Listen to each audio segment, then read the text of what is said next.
The Insiders, and man, are we excited to be here today. It's a party, baby!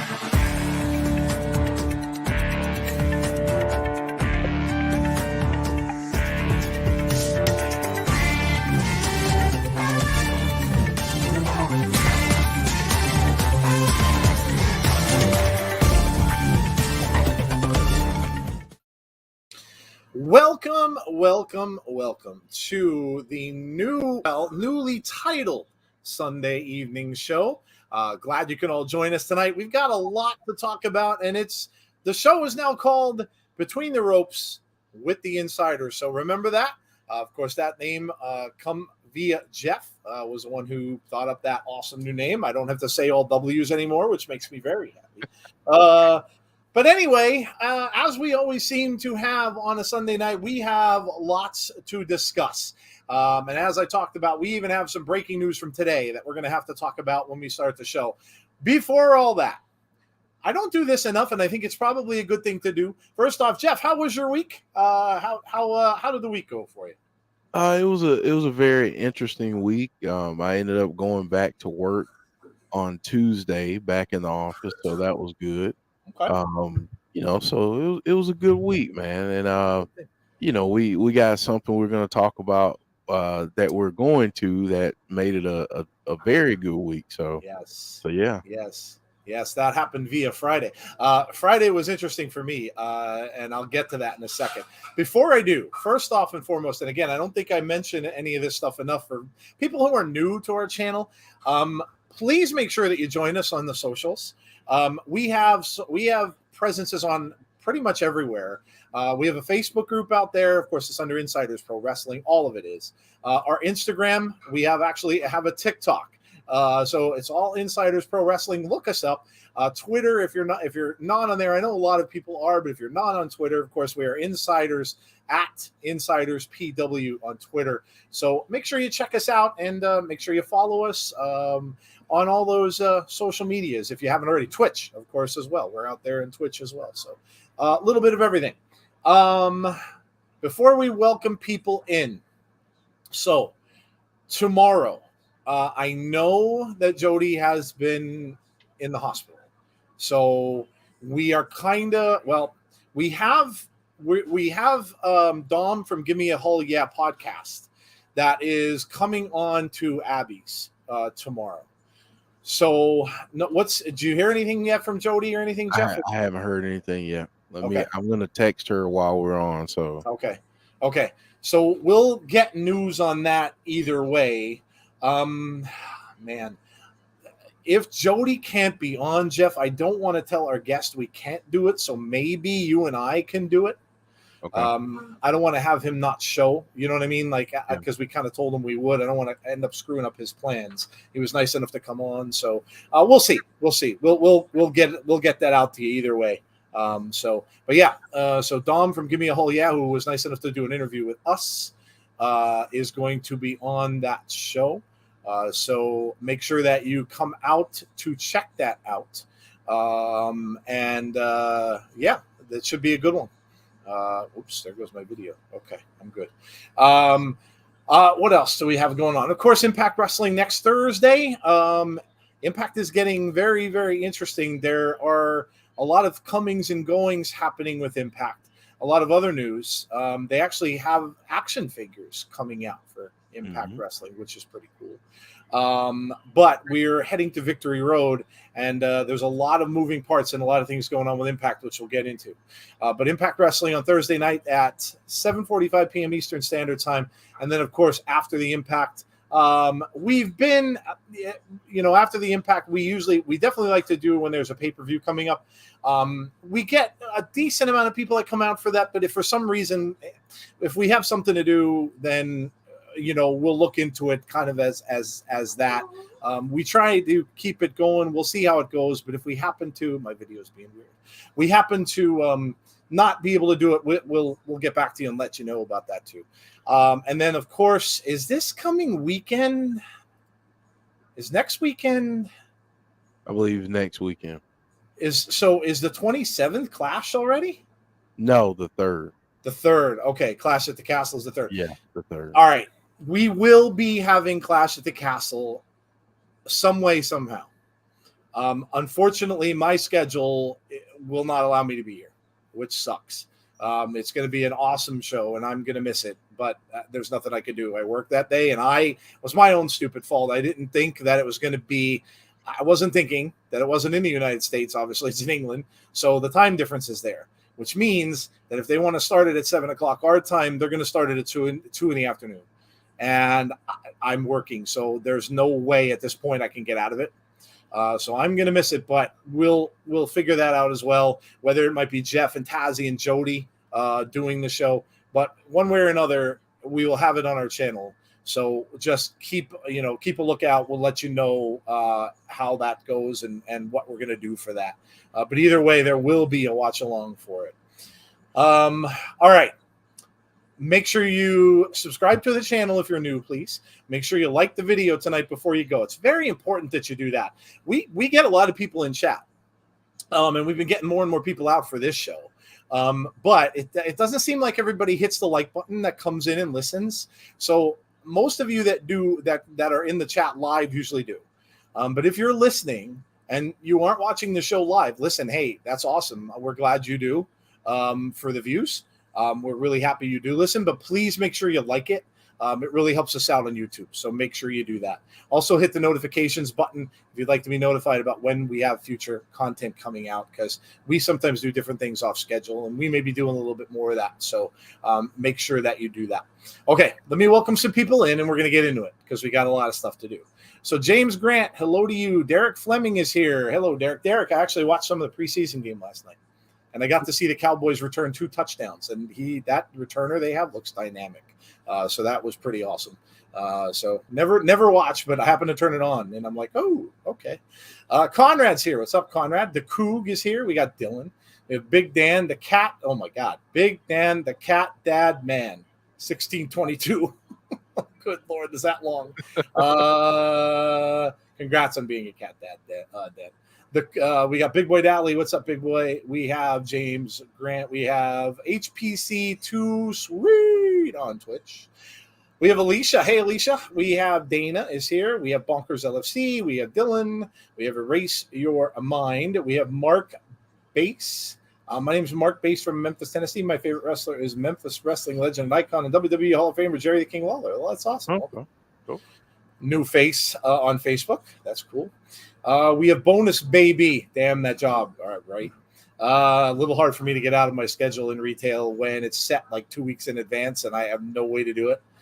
So we have James Chadwick is here. What's up, James? We have Rare Kitty Balloonicorn from Abby's, very famous name over at Abby's window. Welcome. We have West 420. James is tired.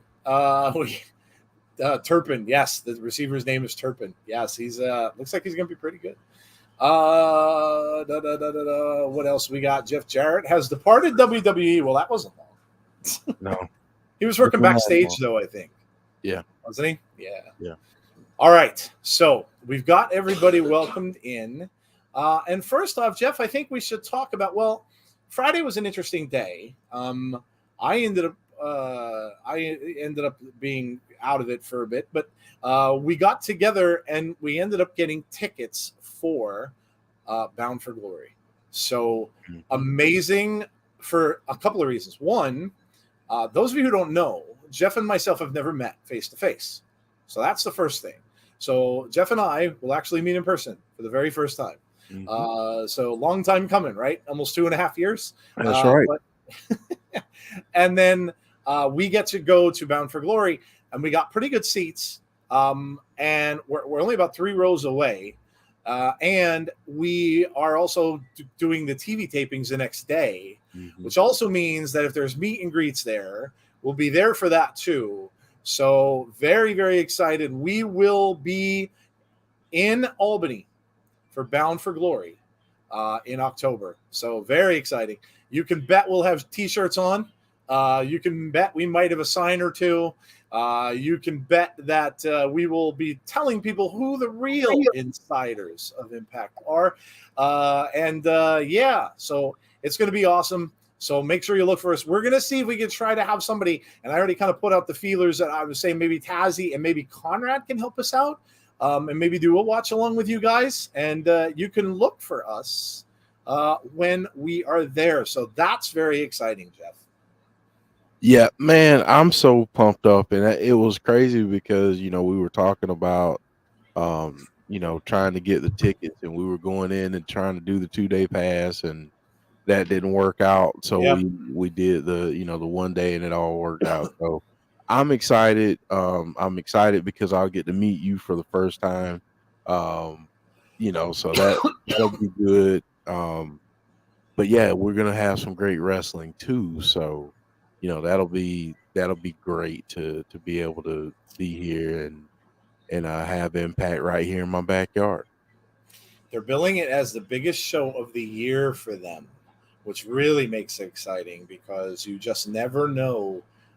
And we still didn't get anything from Heroes Hideaway or Heroes Hideout, as to what they're doing. They're involved with it, and they're the ones that always run the autographs. So that's going to be very, very interesting to see and who it is they're going to get there as part of that whole thing. So very, very excited. And yes, we will definitely get pictures out there. If you guys catch us, if whoever's going to do the stream, and hopefully we find people to do it. If whoever does the stream catches us on TV, that'll be awesome. So that will be awesome. So I can't wait. Very, very exciting. I've got 2 months, and then I'm going to Raw in November. So who knows who will be at Raw at that point, or who will be. They might have a draft, I'm sure, by then. So rosters will maybe have changed. So that should be really interesting too. And I haven't been to a wrestling live event in years. I can't even tell you. Oh my gosh, it's got to be. It has to be well over probably 10 years, maybe more, that I've been to a wrestling event. So very, very exciting. Very, very exciting. All right, we've got breaking news. So I guess we'll get to that first. Two things today, both from Impact. One, Tennille Dashwood, as we kind of knew, she was taken off the Impact roster, but she officially is now a free agent. And it's on her. She put it on her Twitter, made it known. So she is gone from Impact Wrestling.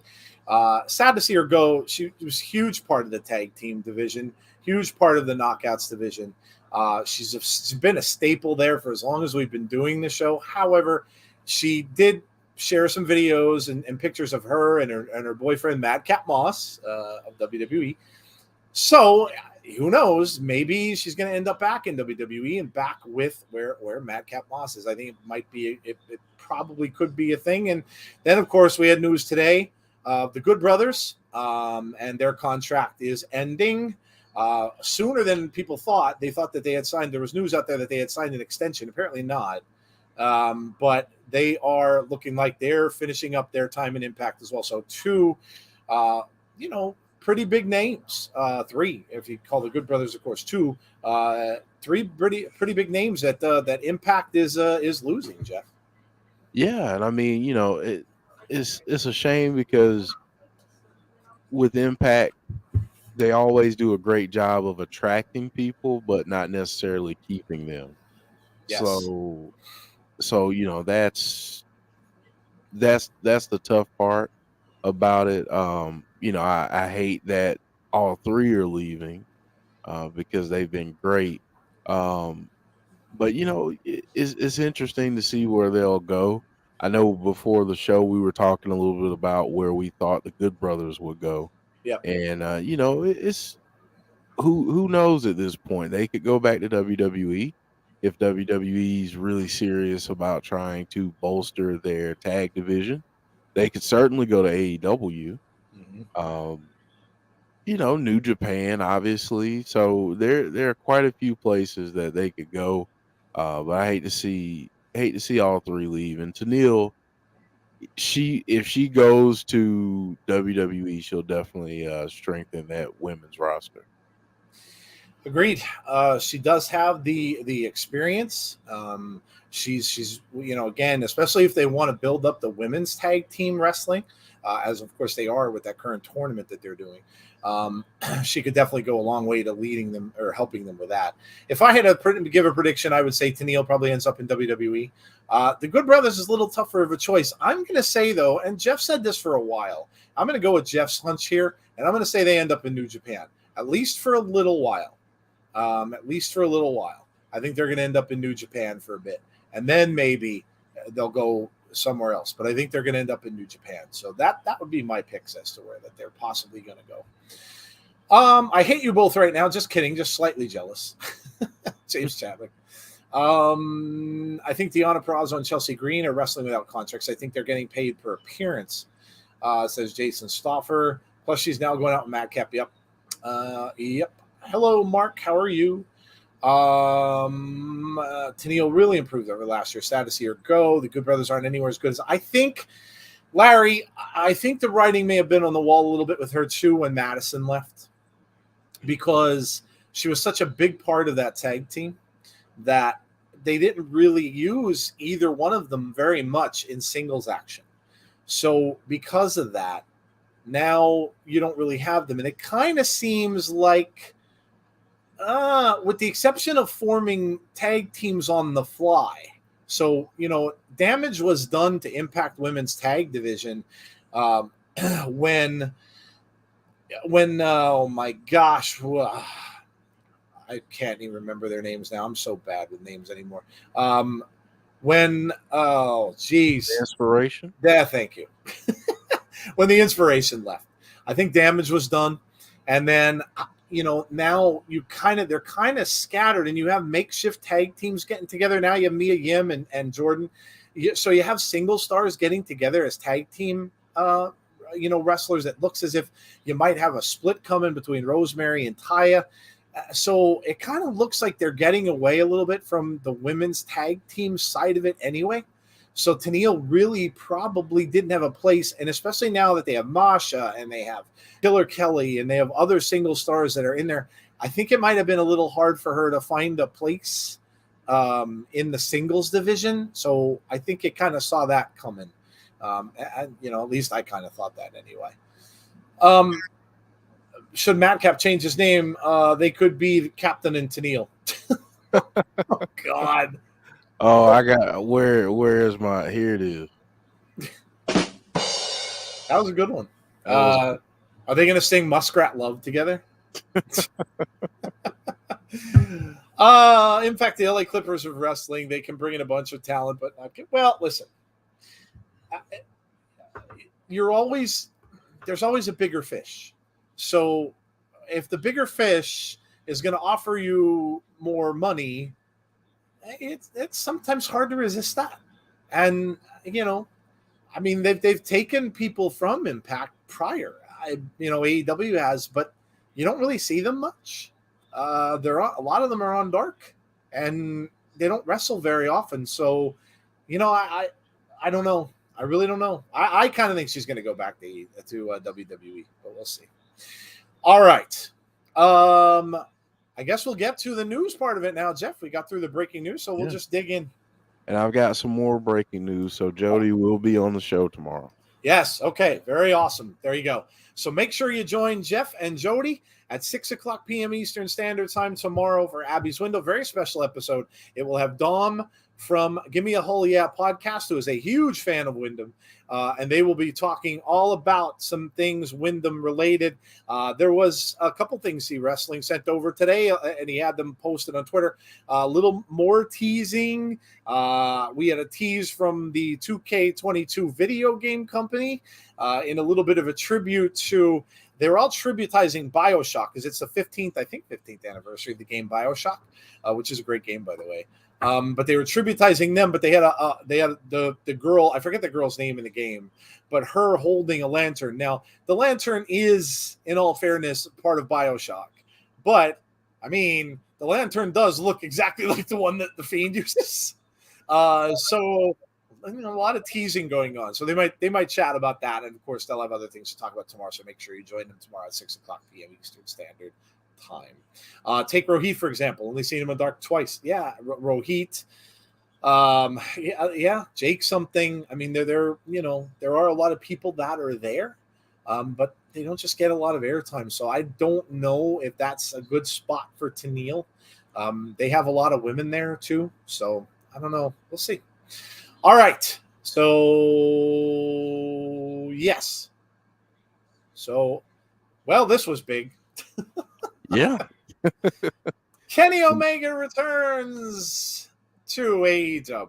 I watched AEW again this week. I'm having more time to do it now because I don't have a bunch of things going on Wednesdays. So I watched it again.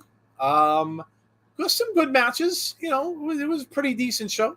But of course, this was the highlight of the night. Everybody was saying that it was probably going to happen, and everybody was right. The Young Bucks, of course, had to have a mystery partner come in. Hangman Page, of course, denied them, saying he was going to be with them after, behind the Dark Order. So everybody kind of knew that Kenny would be the one. So it wasn't a huge shock that he was there. A lot of people were anticipating it, but the crowd was still a huge pop in the crowd for Kenny Omega. Now, he had his shoulder taped up pretty heavily. Didn't look like he was maybe 100%.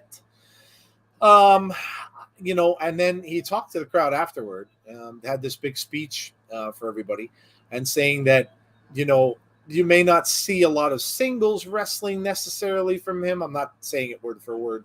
But you might see what you see now in some three-way tag or triple teams and that kind of thing. So what I'm gathering from that, Jeff, is that he's been around for a while, and when that's the case, and you're banged up, and you have a lot of big time injuries, he's probably not going to be. I can't see that he's going to be back in a singles title picture probably anytime soon. But I think he's just going to come in, give as much as he can, be out there for the fans, and that's probably going to be, all we'll see from him for the time being. Yeah, I agree. I think he having him back is so good. I'm happy to see him. Yeah, let him have some time to kind of recuperate through doing some trios matches, some tag matches, that kind of stuff. Keep this guy healthy, get him healthier. Once, honestly, as a wrestler, your body's always banged up. But once you start to have these types of injuries, you have to kind of put things into perspective. So hopefully he's around for a while. Hopefully we do see him in some singles action later on down the line. But for right now, I'm good with Kenny being in trios matches and all that. If that's going to give him longevity, then yes, that's probably the best way to go.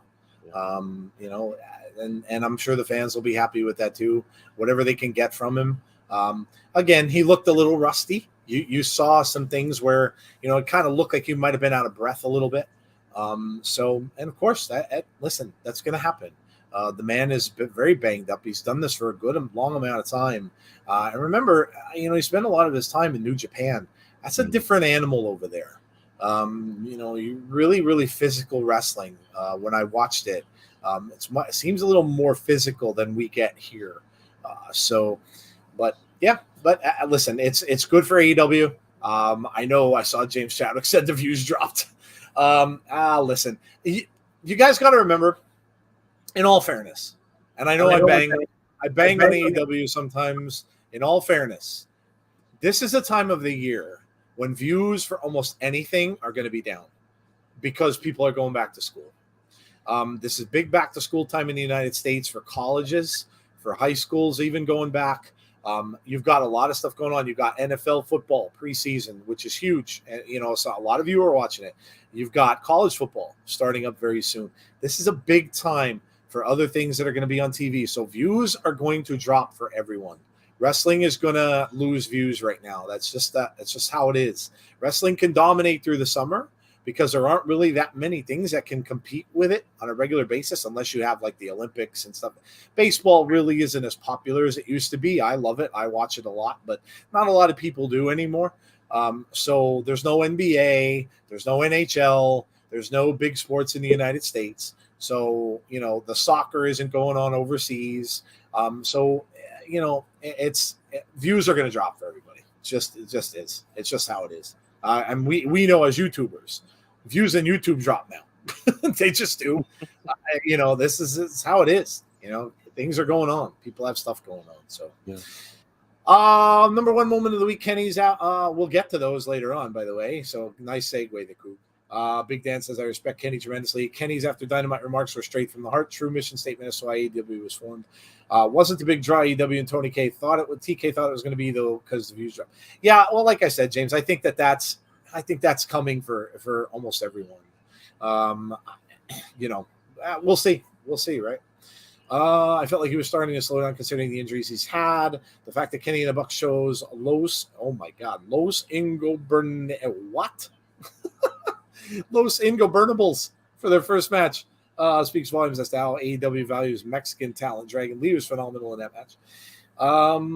Viewers dropping is often an indicator of the quality of what was on before rather than at the time.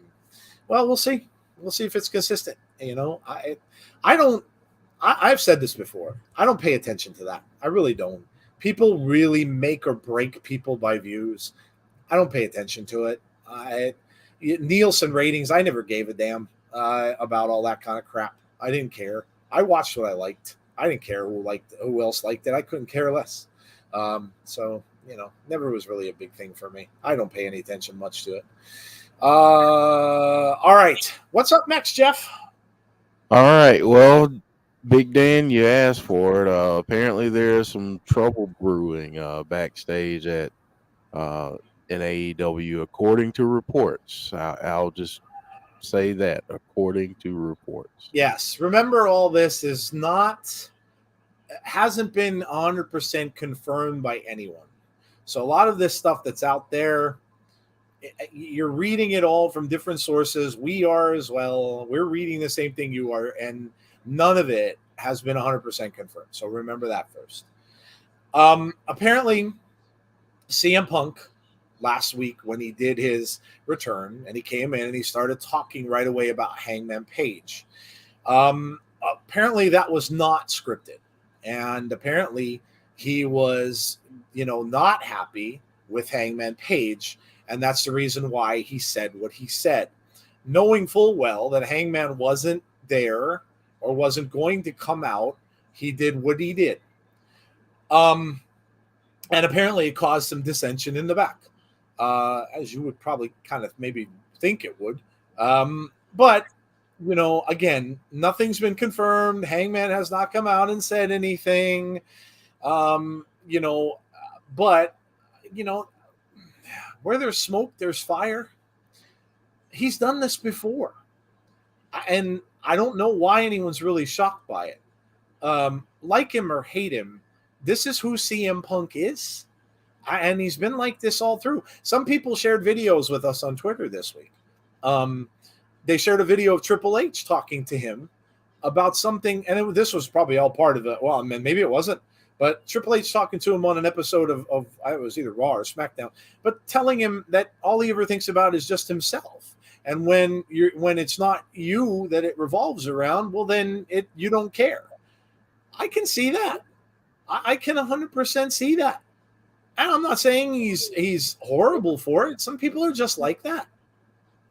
There's been wrestlers before, I could tell you that, Hulk Hogan, that have been all about themselves. It's just listen, it's part of the game. It's part of the game.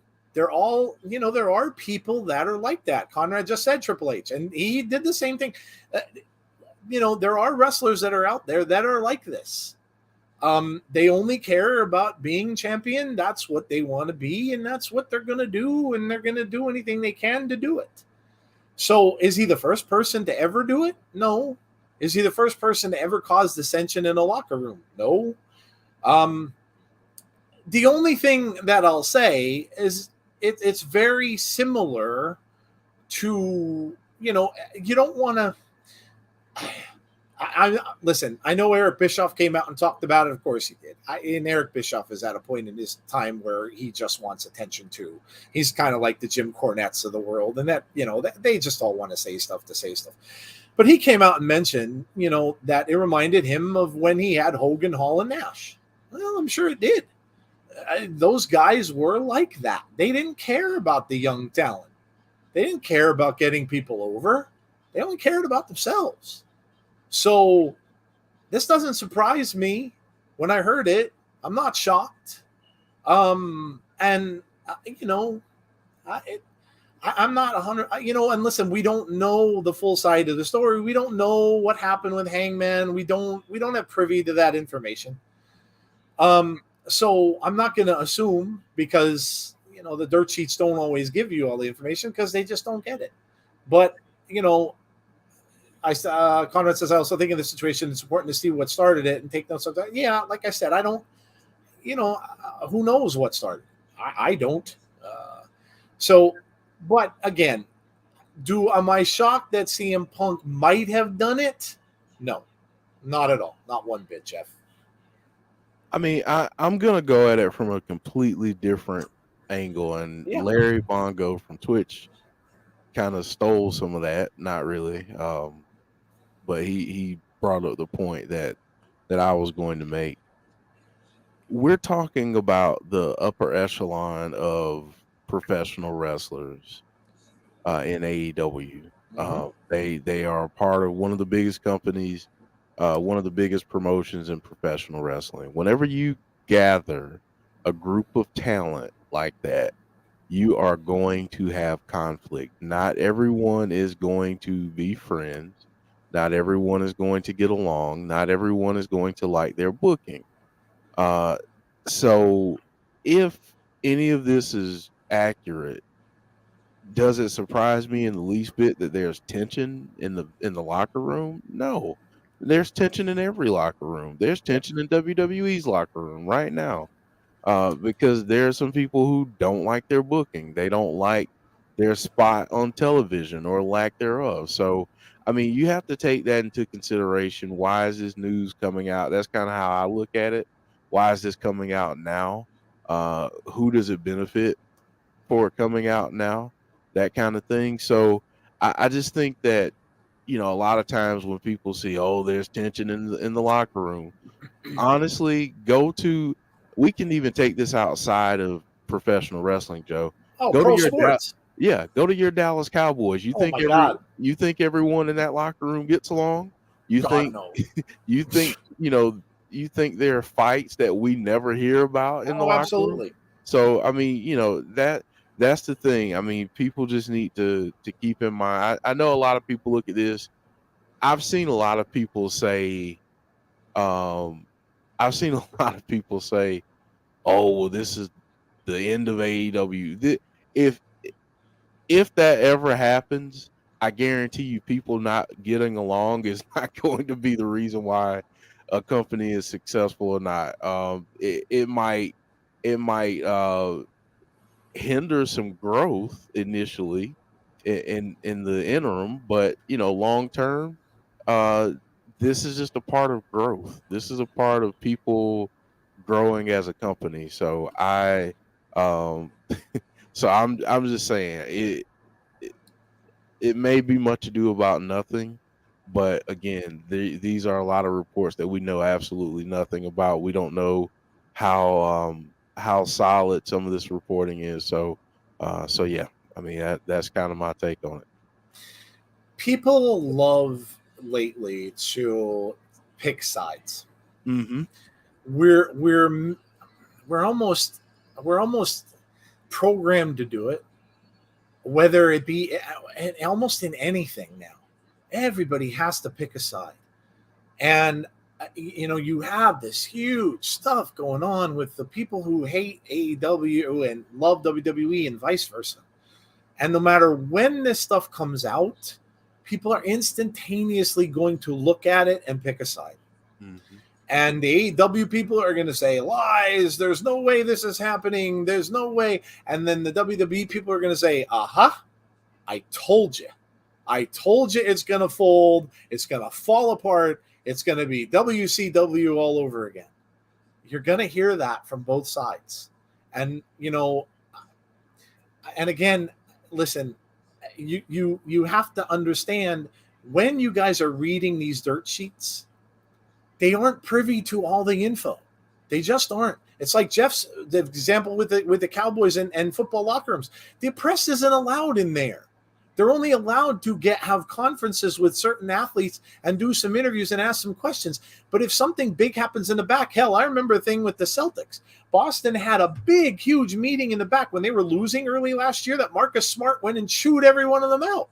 And the only reason everybody knew it is because they heard him screaming. This is the kind of stuff that goes on. You have a locker room filled with grown men and women. Do you think they're going to, like Jeff said, do you think they're going to get along 90% of the time or even 50% of the time? Nope. It's just how it is. Yeah. This is just how it is. So, just again, like I said, if you don't like something, don't waste your time on it. Just don't.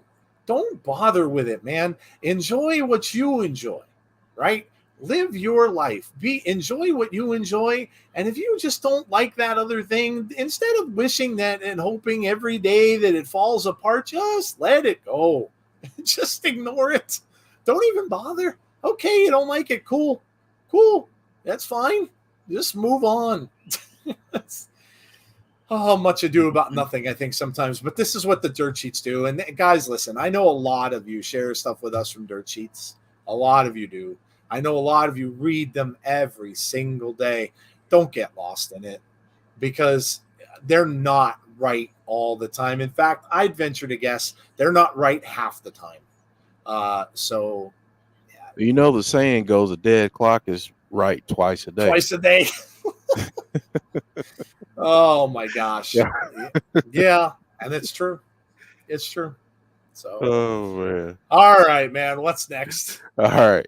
Action figures from Impact Wrestling. Hopefully coming soon. We all love wrestling toys, right? Who of us has never bought a wrestling action figure? I have a whole shelf next to me that's dedicated to the Fiend and Bray Wyatt. Everybody loves wrestling action figures, right? And Impact's getting some action figures, and they're being done by a really good company as well. So this is pretty amazing. You've got Eddie Edwards, you've got Deonna Purrazzo, you've got Moose, who I'm sure Jeff will pick up, and you've got Jordan Grace. Actually, Moose and Jordan, Jeff is probably going to pick up if he picks up any. Probably pick up all four. Right? Yeah. I mean, the prototypes look pretty good, and Wrestling shared this with us, and I know Jeff saw it as well. But yeah, this is really cool, man. And listen, anytime Impact gets something like this, it's pretty cool. I'd love to see them, and even if it's a smaller one, I'd love to see them do an Impact video game. Yeah. Oh man, I'd be into that. Even if it's something small, it doesn't have to be hugely elaborate. Of course, like 2K22, they won't do something like that. But even if they did something small, maybe something retro, I'd be into that. But yeah, this is cool. Whenever you see a company that you like doing action figures and things like that, and this kind of stuff just is going to help them to get their name out there even more. Get the kids, because I mean, look, listen, adults buy action figures. I do.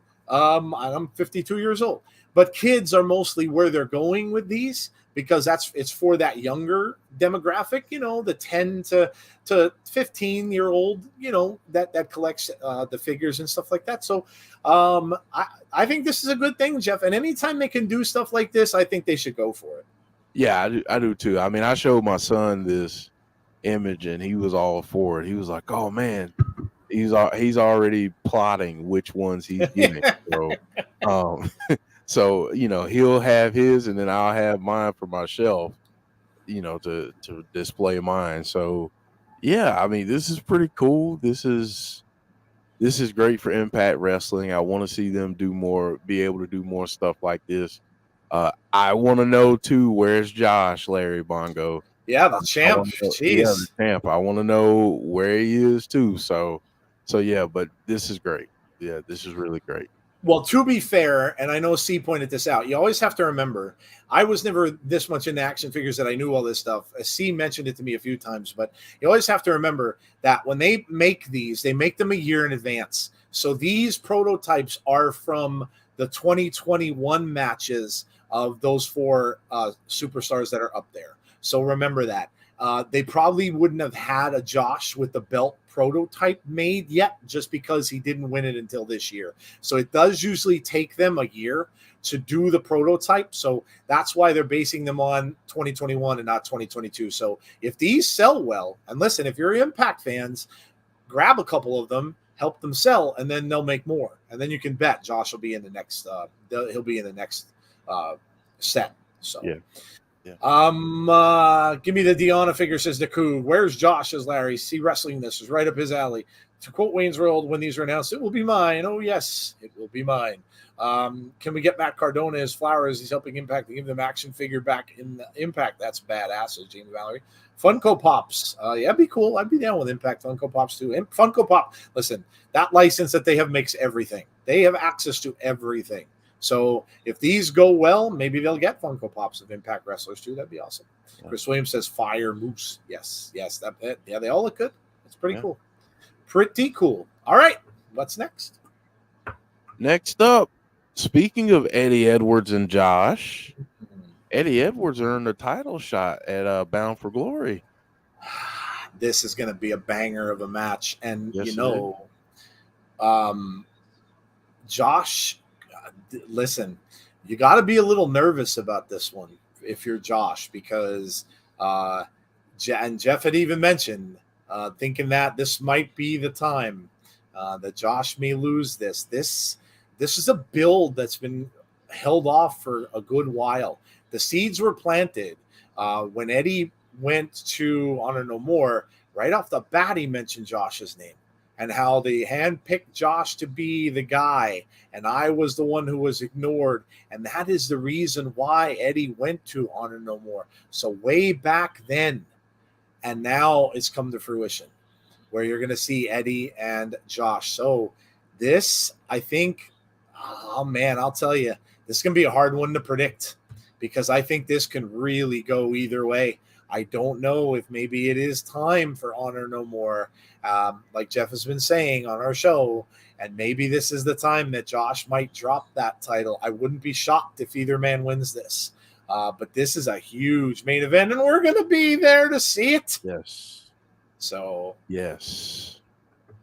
I honestly, man, the numbers game scares me for Josh. So what happens? What happens between now and October 7th that gets the odds in Josh's favor? Does he somehow strike up an alliance with Time Machine? Kushida, Chris Sabin, and Alex Shelley. Does that happen? Does he strike up something with someone else? We'll see. We'll see. How about PCO and Vincent? PCO and Vincent are the wild cards out here. Yeah. So, yeah, I am, man, I'm excited for this matchup. Yes. Excited for this matchup. Yeah, absolutely. It's a hell of a main event for Bound for Glory. And again, it's really one that's not necessarily easy to say. You know exactly who is going to win. So, James, we're just talking about PCO, and I'm thinking if PCO turns on them, then Vincent would probably join him. Yeah. So if that does happen over the course of time, we'll see. We will see. I didn't send it to Jeff because I didn't want to see his reaction as I describe it. Watch out for Eric Young. Also, Eddie Guerrero and Eddie Kingston. Who was the third Eddie? Was Eddie Edwards the Eddie that the Punk referred to in his promo with Mox? I don't know. Maybe. Eddie and Josh should be 3 stages of House of Horrors. First fall, straight wrestling. Second fall, weapons. Third fall, if necessary. Albany Halloween hardcore hazards match. Oh my gosh. Does Josh borrow Ethan Page for the night? That'd be interesting. They're at an event, actually. I think, is it tonight? I think they're at a wrestling event, though. They're both there. It's either tonight or it's very soon.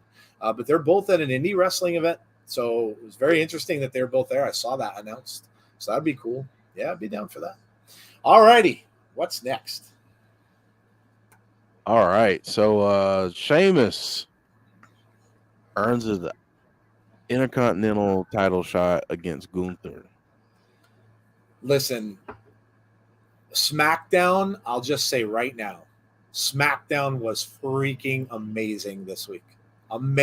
That was one of the best SmackDowns, honest to God, I have seen in a long, long time. Long time. It was awesome. And this match, this first of all, the fact that he won that match, this match was crazy. That Canada crowd, first of all, kudos. They killed it. They were up all night. They were screaming and yelling the entire night long, chanting that, oh yeah, that ole, ole, ole. I heard that many, many times. The Sammy stuff, Sammy must have been floored by that reaction that he got from that crowd. That crowd was on fire the entire night. And then him winning this was the best way that they could have gone, because Sheamus against Gunther. Well, now you're kind of seeing Sheamus doing a little bit of a face turn. You kind of think so. They're not turning Gunther. So Sheamus and Gunther is going to be a banger. Conrad says it's going to be a brawl. Oh, without a doubt. And this was the best way they could have gone with that. 2 big bruisers going at it. At Clash. Clash is going to be amazing, and it just makes me every day feel worse and worse that I'm going to miss it. You don't even know. Because I'm going to find out all the spoilers, because I won't be able to hide from them. So it's not like I'm even going to be able to watch it afterwards. I'm so upset I can't watch that.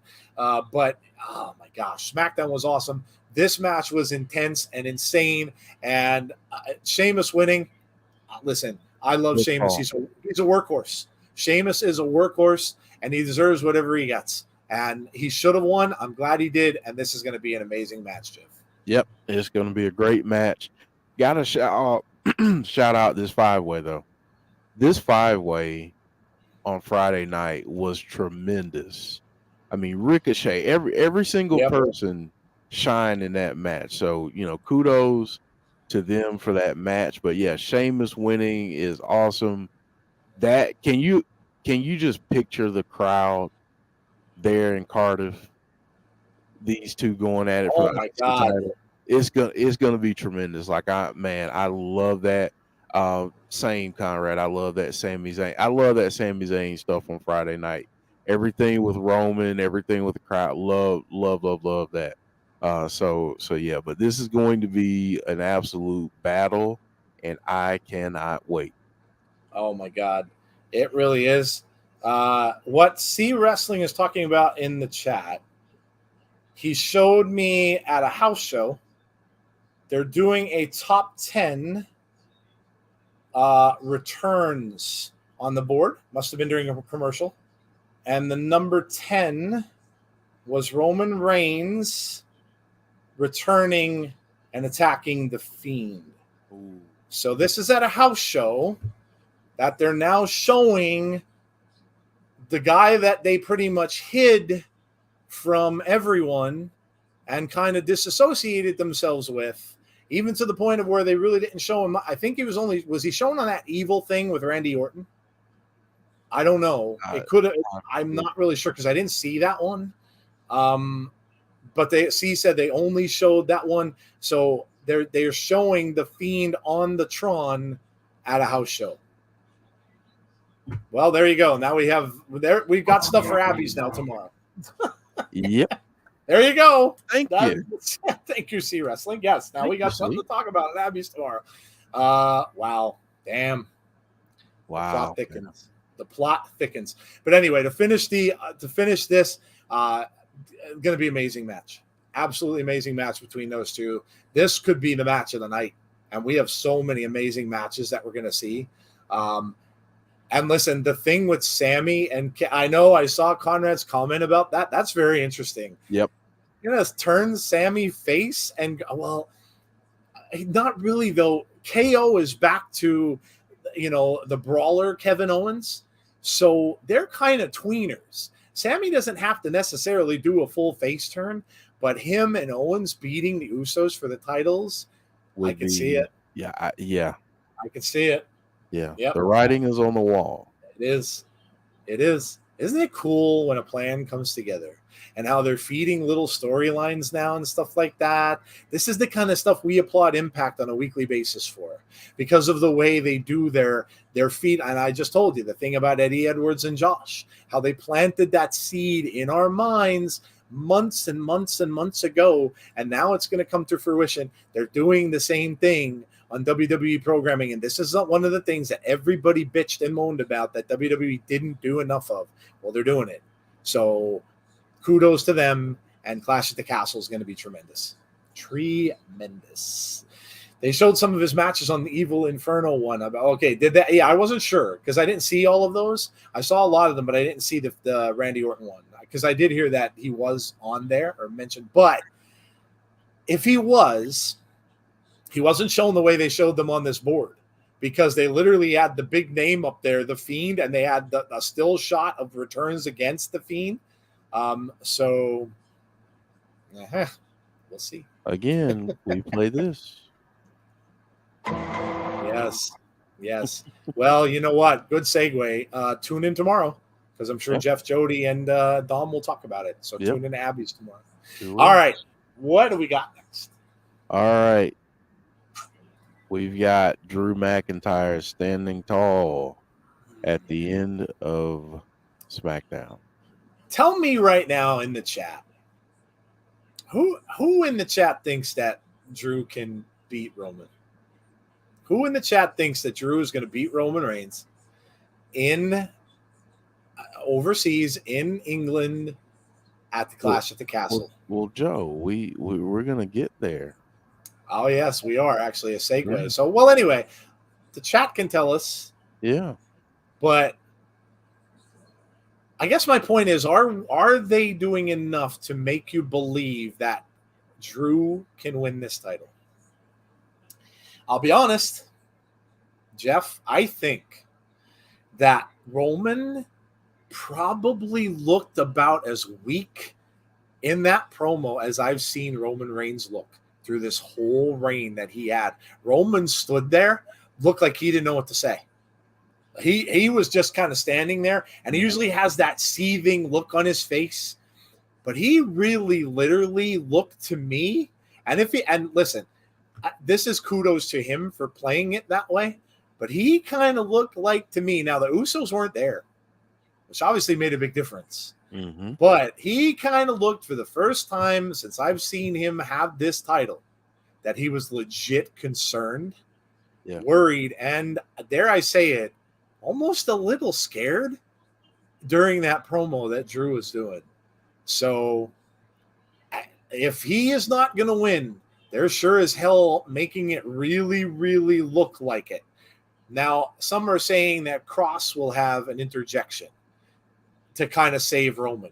In other words, he'll come out and interject into the match and prevent Drew from winning.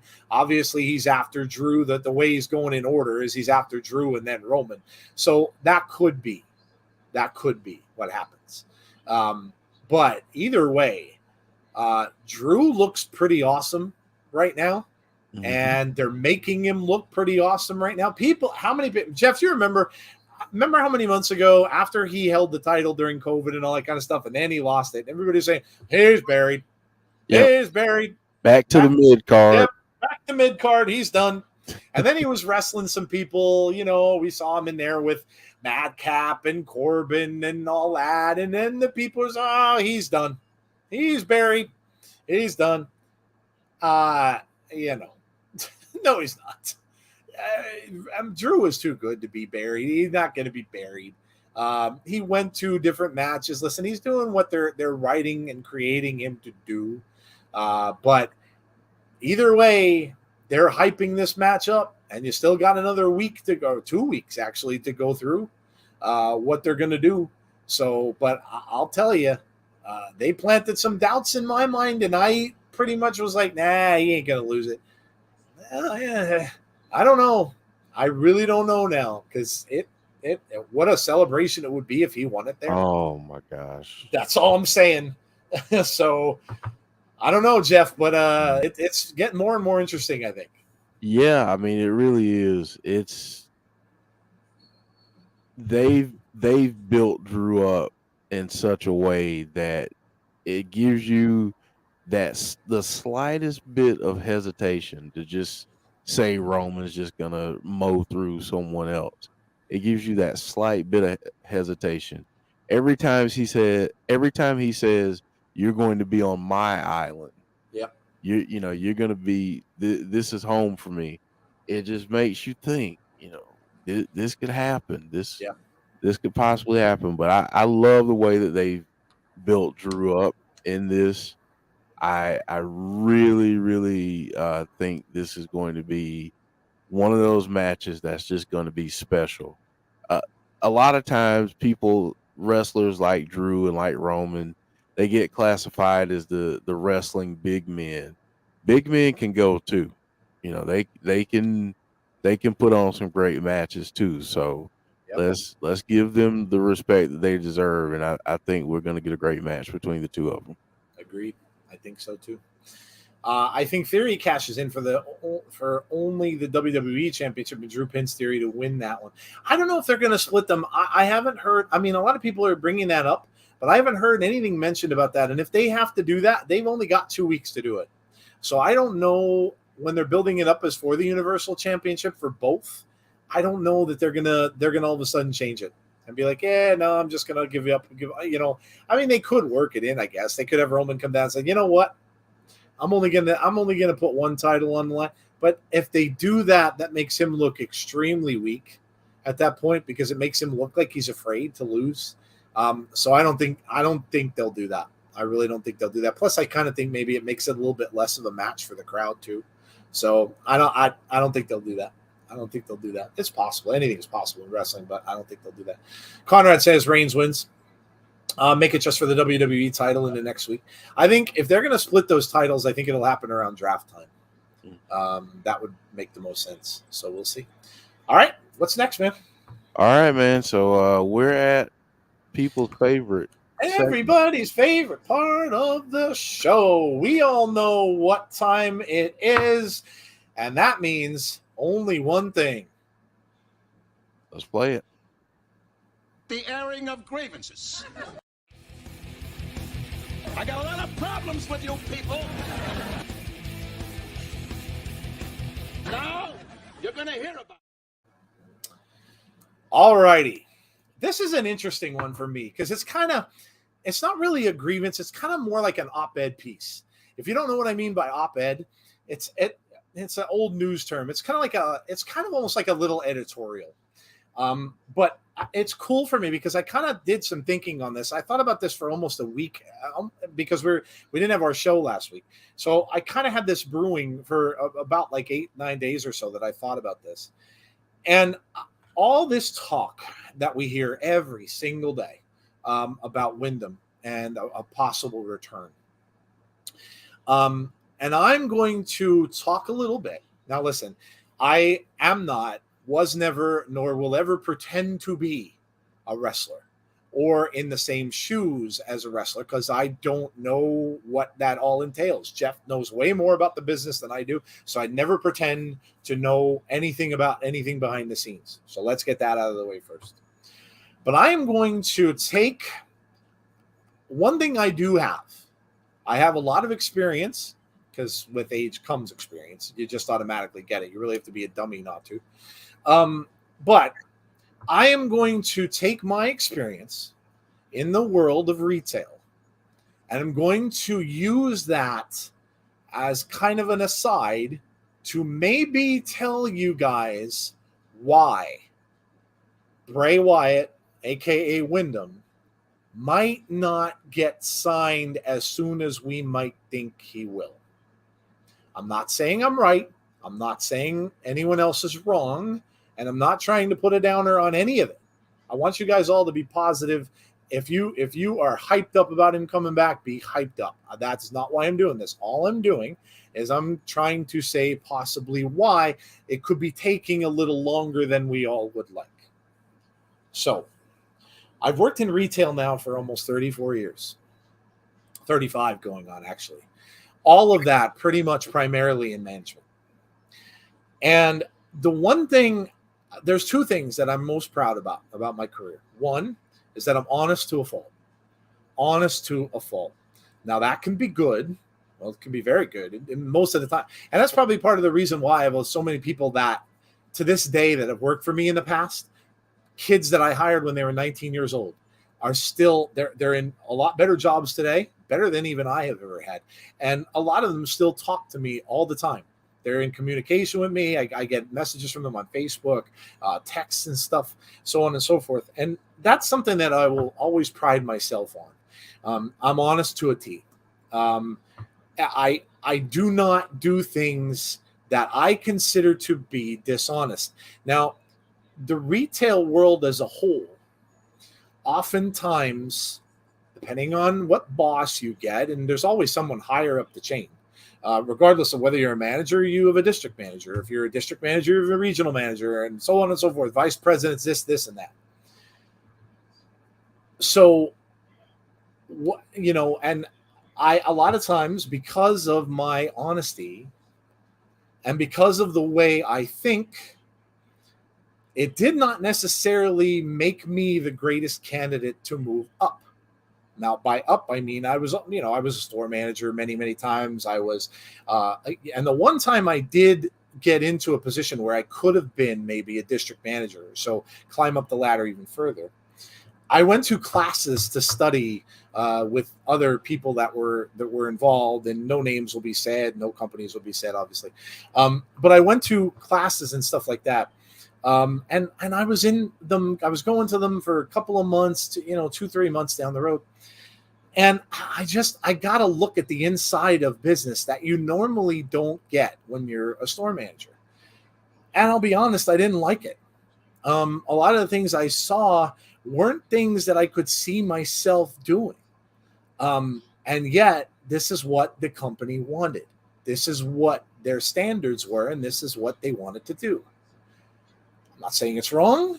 I'm not saying it's right. It's just what it is.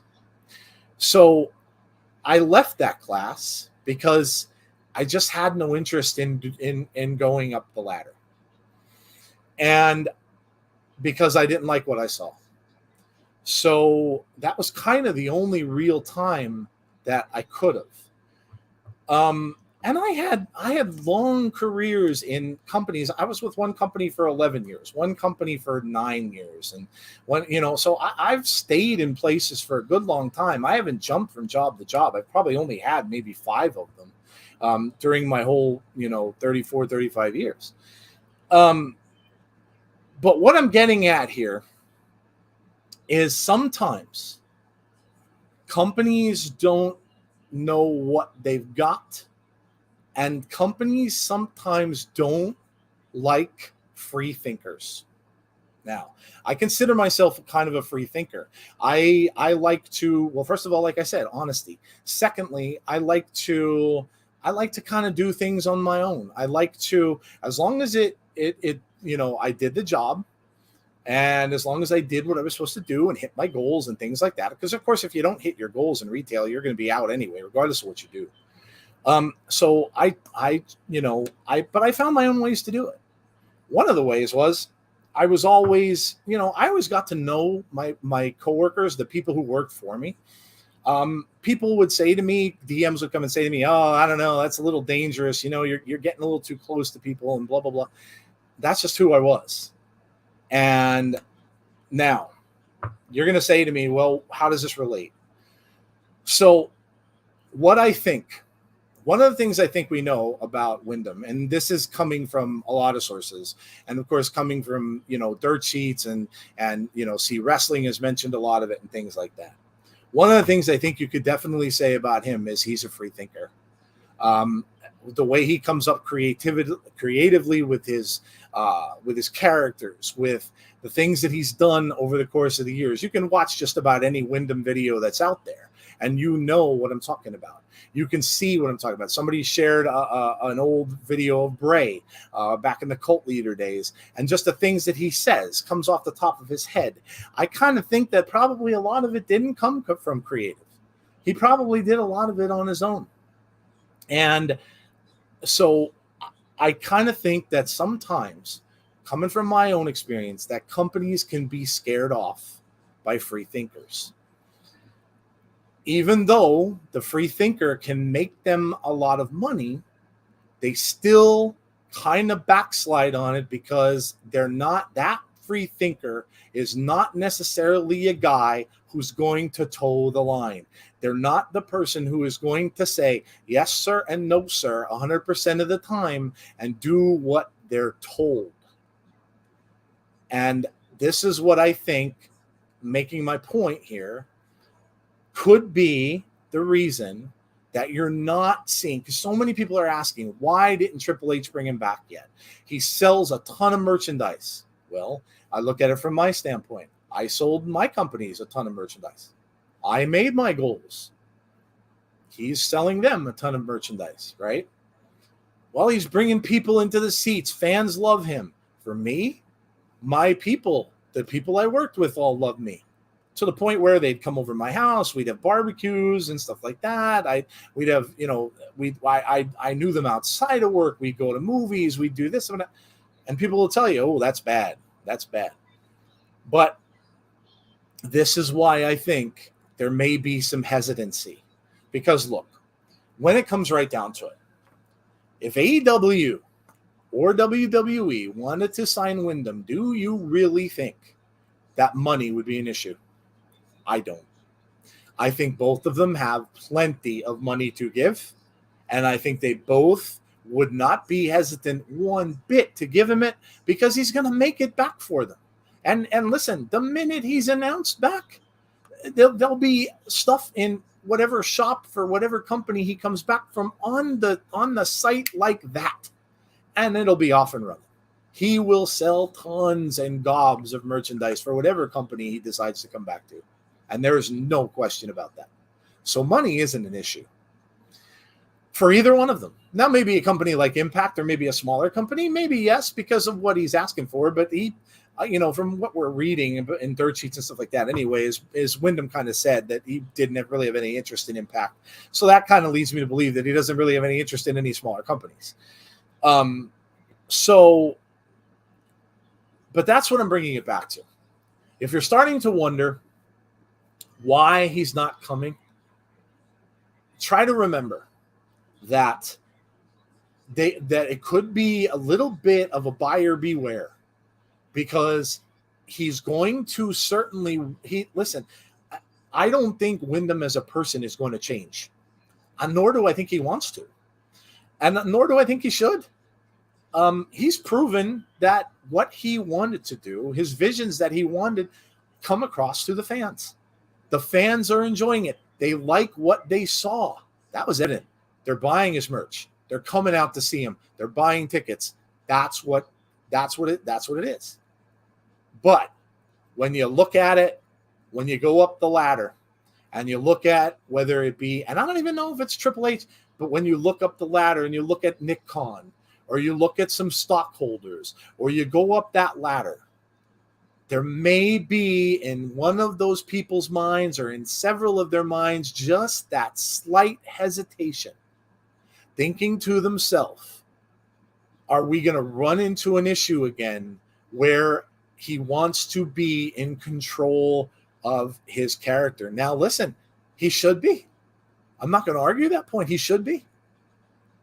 But compared to my example of it, to me, I was doing everything right. I didn't see anything wrong with it. But yet, when I got to the point of where I could have vaulted up a ladder, I couldn't go any further because the company said, he's too much of a free thinker. He wants to do things kind of his own way, and that's not what we want. We want the merch. We want the sales, but we don't want a problem in the future. We don't want someone who might be a little bit different than what we want that person or that employee to be. We don't want to take that chance.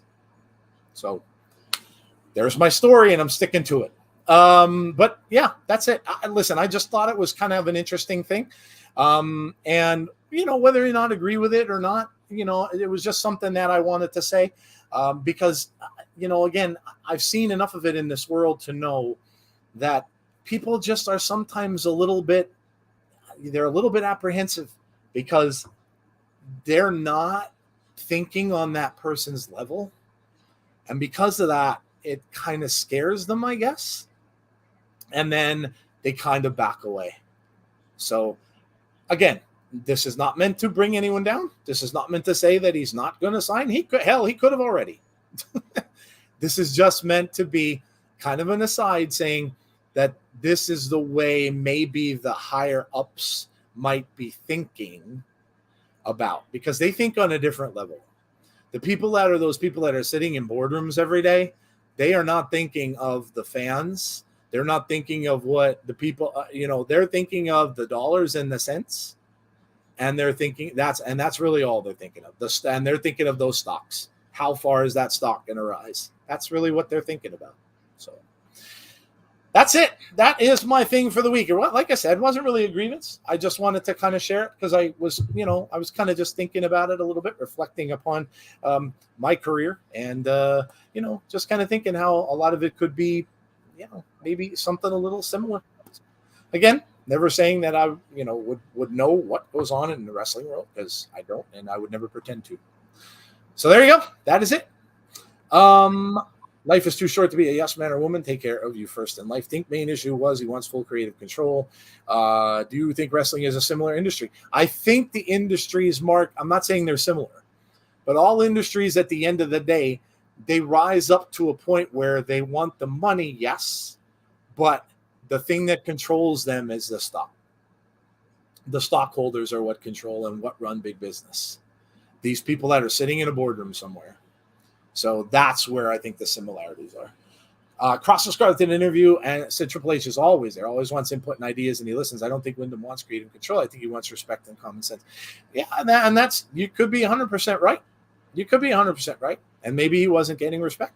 Maybe that's part of it too. Yeah, Could be right. This is similar reasons why I doubt Triple H will be allowed to make substantial changes. No, I don't think. I mean, he's already making changes, Larry. We're already seeing a lot of changes, I think, anyway, at least in the way that the shows are being done. 100% creative control is a dream career for any of us. Oh, yeah, sure. It absolutely is. Listen, unless you're – I can't even use the example of the President of the United States because even he has people to answer to. You're always going to have somebody to answer to. It doesn't matter how high you go up unless you're the man upstairs. I mean, you know. That's he's probably the only one who doesn't have anybody to listen to, but it is. Yeah, you're always going to have somebody to listen to. That's how it goes. That's how it goes. The Kook says, nice op-ed, Joe. Thank you very much, the Kook. So there you go. That is it. That's it for me, Jeff. All right, man. Ready for I don't have a grievance this week, but I'll have one next week. All righty. I wanted to give you the floor on this one, and next week I'm going to bring up some responses that I gave to some trolls. Oh, okay. That'll be fun. Yeah, it'll be a lot of fun. So that'll be fun. I think I know who he's talking about. Yeah. Some of you may too. But yeah, that'll be fun. All right. Moving on. Let's go to our next segment. All right, man. Let's ring the bell. Ring the bell. Ding. Ding.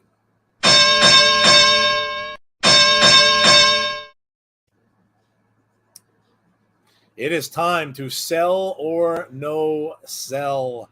So there you can see on the board, and that was what Jeff was talking about before. So then it's going to be topic number 1. Drew McIntyre will defeat Roman Reigns at Clash of the Castle. And that's kind of why I was telling you guys to think on this a little bit, because we have a segue. Of course, we love segues. And so tell us in the chat, sell or no sell. Jeff, what do you think, man? Oh man, I'm gonna no sell this, even though I love what they're doing with Drew, but I'm gonna no sell it. I'm gonna no sell it. Jeff is going to no sell it.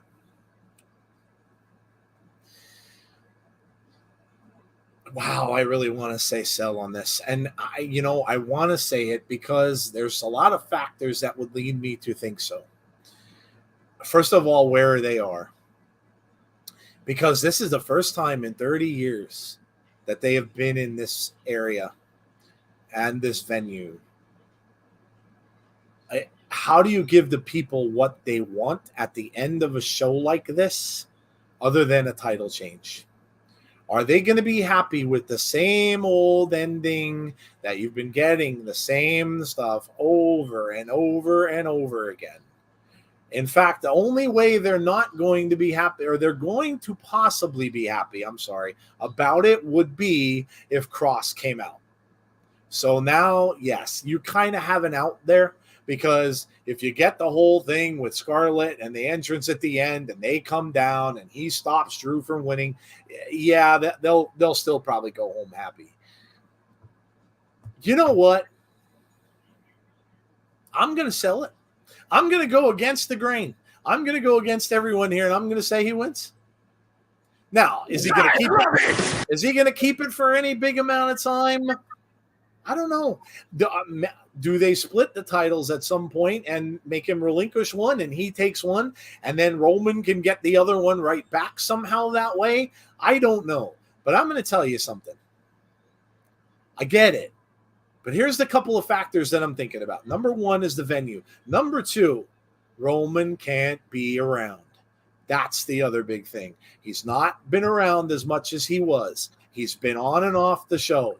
And there is also that other factor. The TV stations, the networks, USA doesn't like the fact that they don't have a champion on their show. Now, yes, they're trying to make that bigger with the United States title, with the Intercontinental title. They want to make those more important. Okay, that may satisfy that a little, but I still don't think that they're going to be all that happy with not having a champion all the time and having this whole double champion stuff going on, which I don't think is long for the world either way.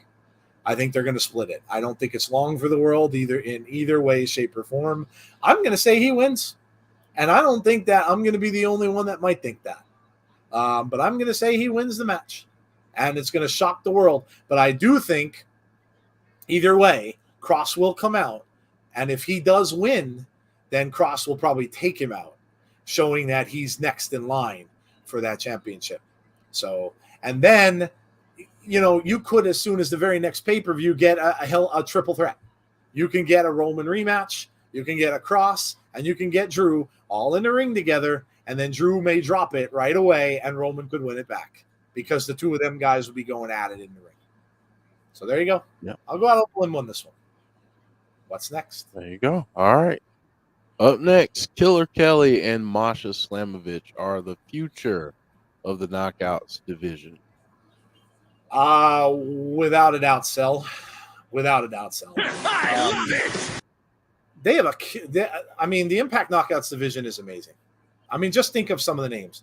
Mia Yim, Jordan Grace, the current champion, Tasha Steelz, Rosemary, Su Yung if she comes back. Think of all the Deonna Purrazzo, Chelsea Green, all these women, right? But I think these two, you can see where they're going.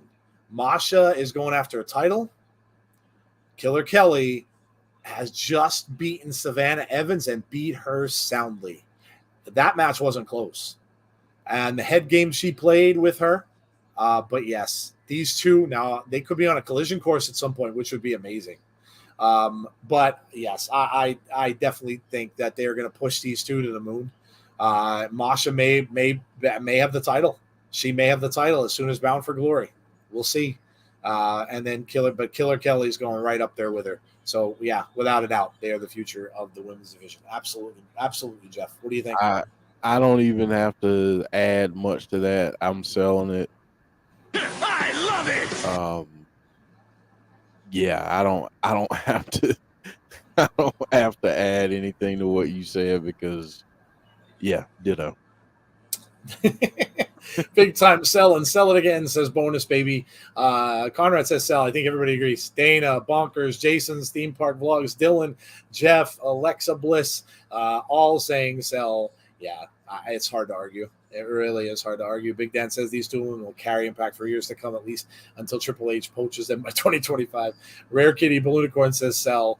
Coog says sell. But does that mean Deonna jumps to another promotion later on? Just curious, as she and Britt Baker are type buddies.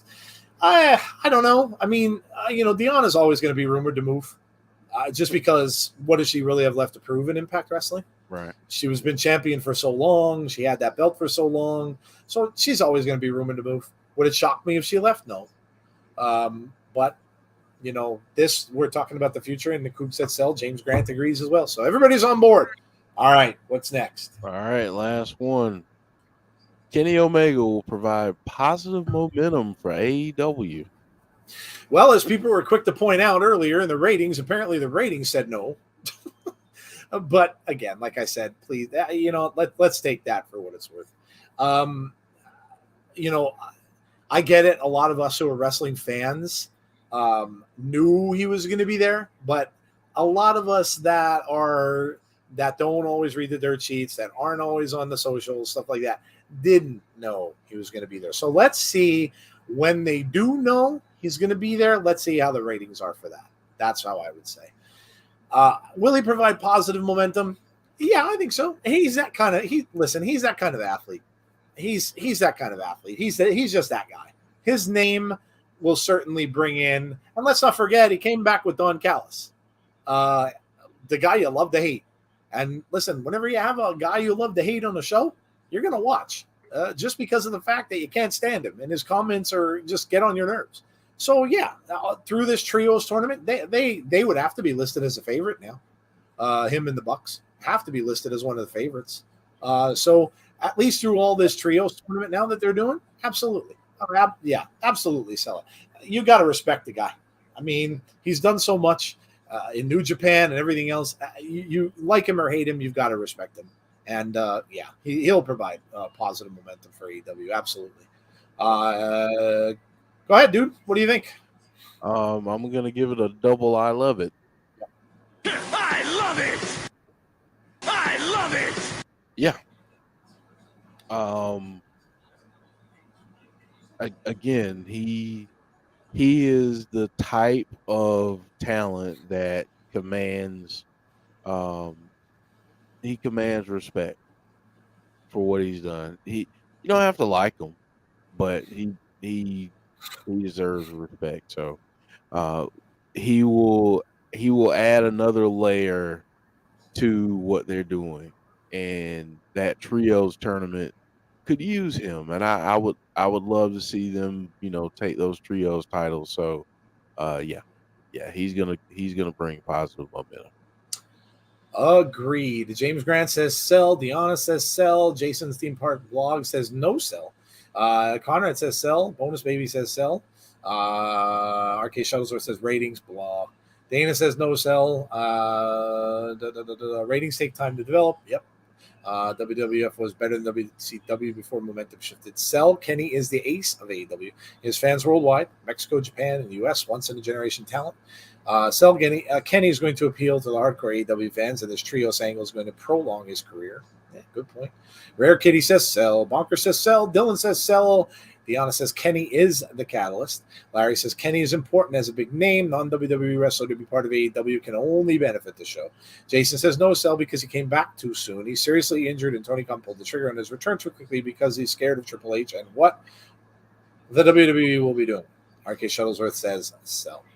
All right. I think that's the end of our sell or no sell segment, Jeff.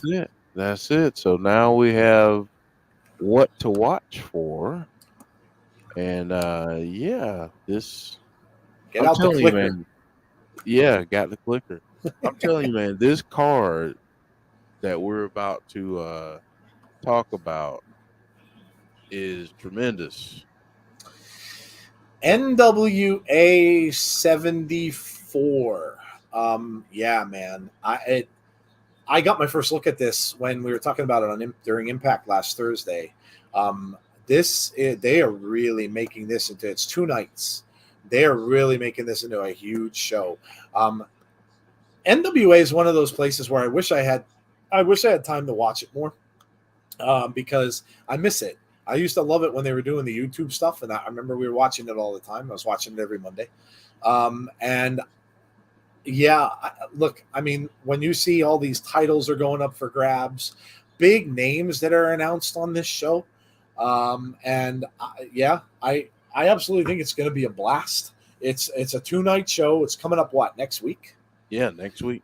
I think it's next weekend. Yeah. And for any wrestling fan, really, and like I said, listen, NWA is one of those places where, if you haven't ever watched it and you want something to do, give it a chance. They're a huge company with a huge past. And they tried to reform it a couple of years ago. They're trying to do, some different things and stuff like that with it. They've got some great wrestlers in this company. Absolutely great wrestlers. Taya Valkyrie and Camille. I mean, that in itself is a killer match. Camille's awesome. And Taya, that's going to be amazing. I met some indie wrestlers last night. That's cool. Gus, who did you meet?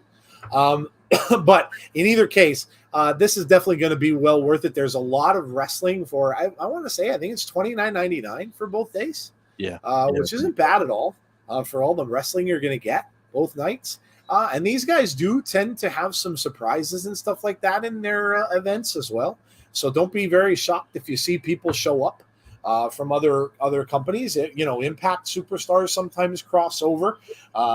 So don't be shocked if you see people show up. Mickey James, of course, is married to Nick Aldis. Nick Aldis is a regular with a superstar with NWA.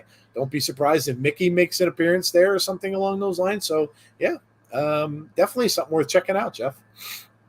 Yeah, I mean, I'm definitely. I think I'm gonna be able to buy it and watch it next weekend. I'm looking forward to it. I love NWA and what they're doing. I don't get to see it as much as I want to when I want to, but when I catch up on it, it's always, I'm always like, man, they're really doing a great job. Yeah, without a doubt.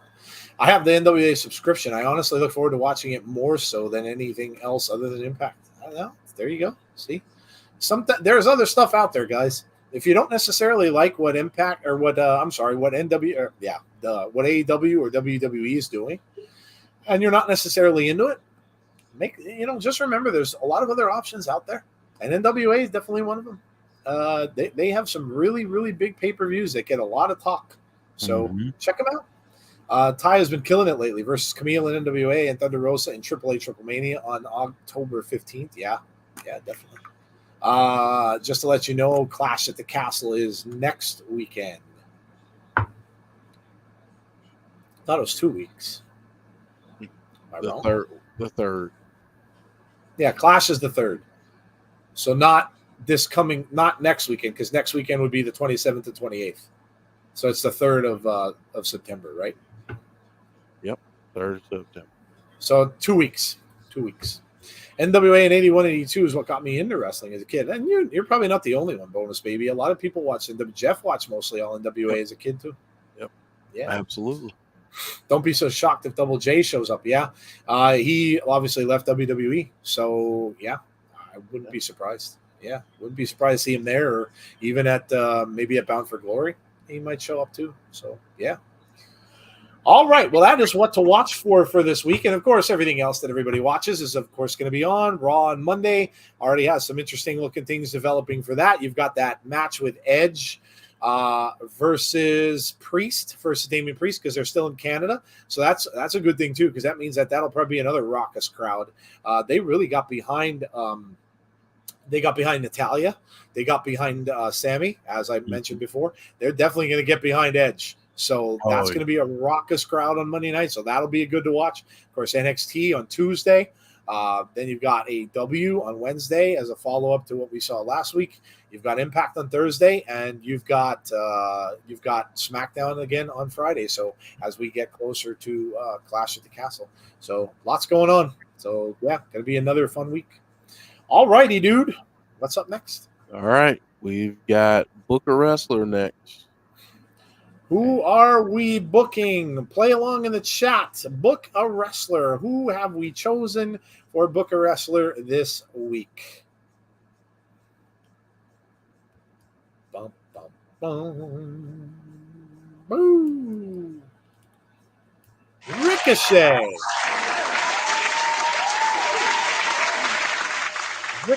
So Ricochet has been one of those guys. I kind of put him in the same category or similar category to Mustafa Ali. Super, super talented. Super talented. This guy's moves are just, when I watch him, it's just incredible. The guy astonishes me with some of the things that he does. And, oh my God, listen, if WWE didn't have him, would love to see him in Impact's X Division. Would absolutely. Could you imagine him, Jeff, in an Ultimate X match? Oh man, it's mind blowing. I would, yeah. But I guess, Jeff. You know what? I know he's been involved in some more matches lately, which is great. They put him in that Baron Corbin match recently, and then he got involved in that 5-way. I'm very, very glad they're using him more. He absolutely deserves it. What I would do with Ricochet, I'm not going to stick him in a tag team because it's very easy to do that. Unless you want to book him with Mustafa, have them wrestle together, because kind of like the Forgotten Ones a little bit, they could very easily kind of fit them in together in a storyline. I don't think, though, that I'd put him in tag team. I think I'd keep him in singles. I would put him, though. You got Gunther now with the Intercontinental title. You got Bobby Lashley with the U.S. title. I would put him into a program to go after one of those championships, and with the intent on having him win it. So, that said, I don't think Gunther's the guy. I mean, Gunther's just the way they're building him up and stuff like that. I don't think Gunther would necessarily fit. I think when the draft happens, you get Ricochet on the same program with Bobby Lashley. And if Bobby still has the title at that point, I think you book him in a match with Bobby Lashley, and I think you book him as the next U.S. title holder. That's what I would do. That's how much I think of this guy. I think he needs to have some gold. Like I say it all the time on Impact about Chris Bay. Same situation. Mm-hmm. They are guys that definitely deserve to be wearing some gold.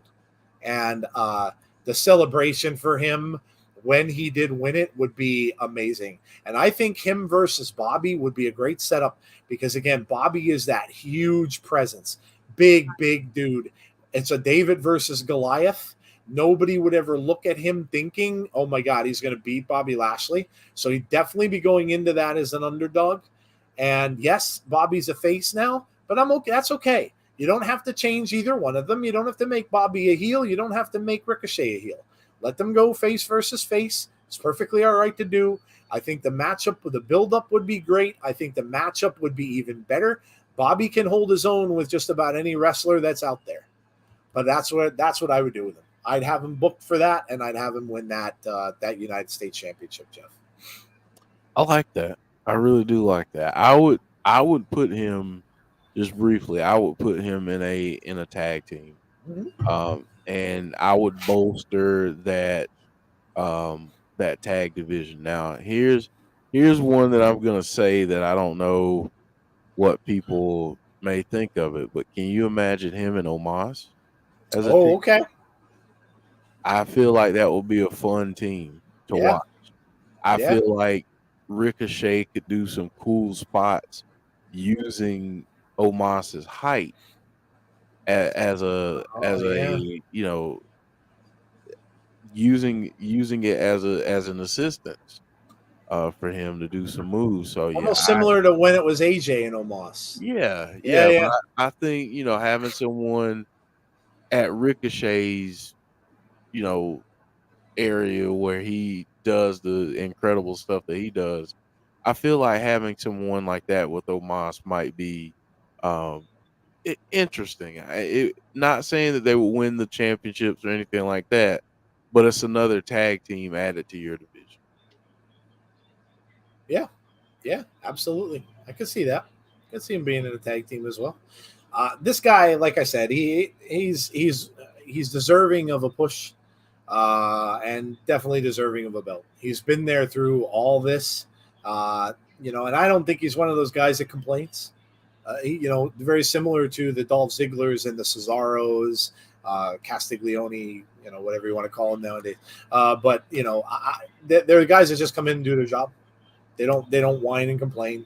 They just come in and do their job, and whatever job they're told to do, they do it really well. So, yeah, either way. This is a segment where we always ask for input, and if you have any wrestlers that would want us to do Book a Wrestler on, let us know. We could certainly consider it for a future show, whether it be in the comments below the video tonight, or whether it be you want to send us a message to our email or to our DMs, whichever you want to do, or even on Twitter. You can. I have the show is always on our Twitter, by the way. So if you don't see it on YouTube, the link to it is always on our Twitter page right after the show ends. You can even put a comment underneath that as to a Book a Wrestler that you might have in mind, and we can certainly pick from that. So let us know. Go heel on Raw. I didn't discover Lucha until years later. Lucha in full anyway. I saw many luchadors in NWA and Mid-South.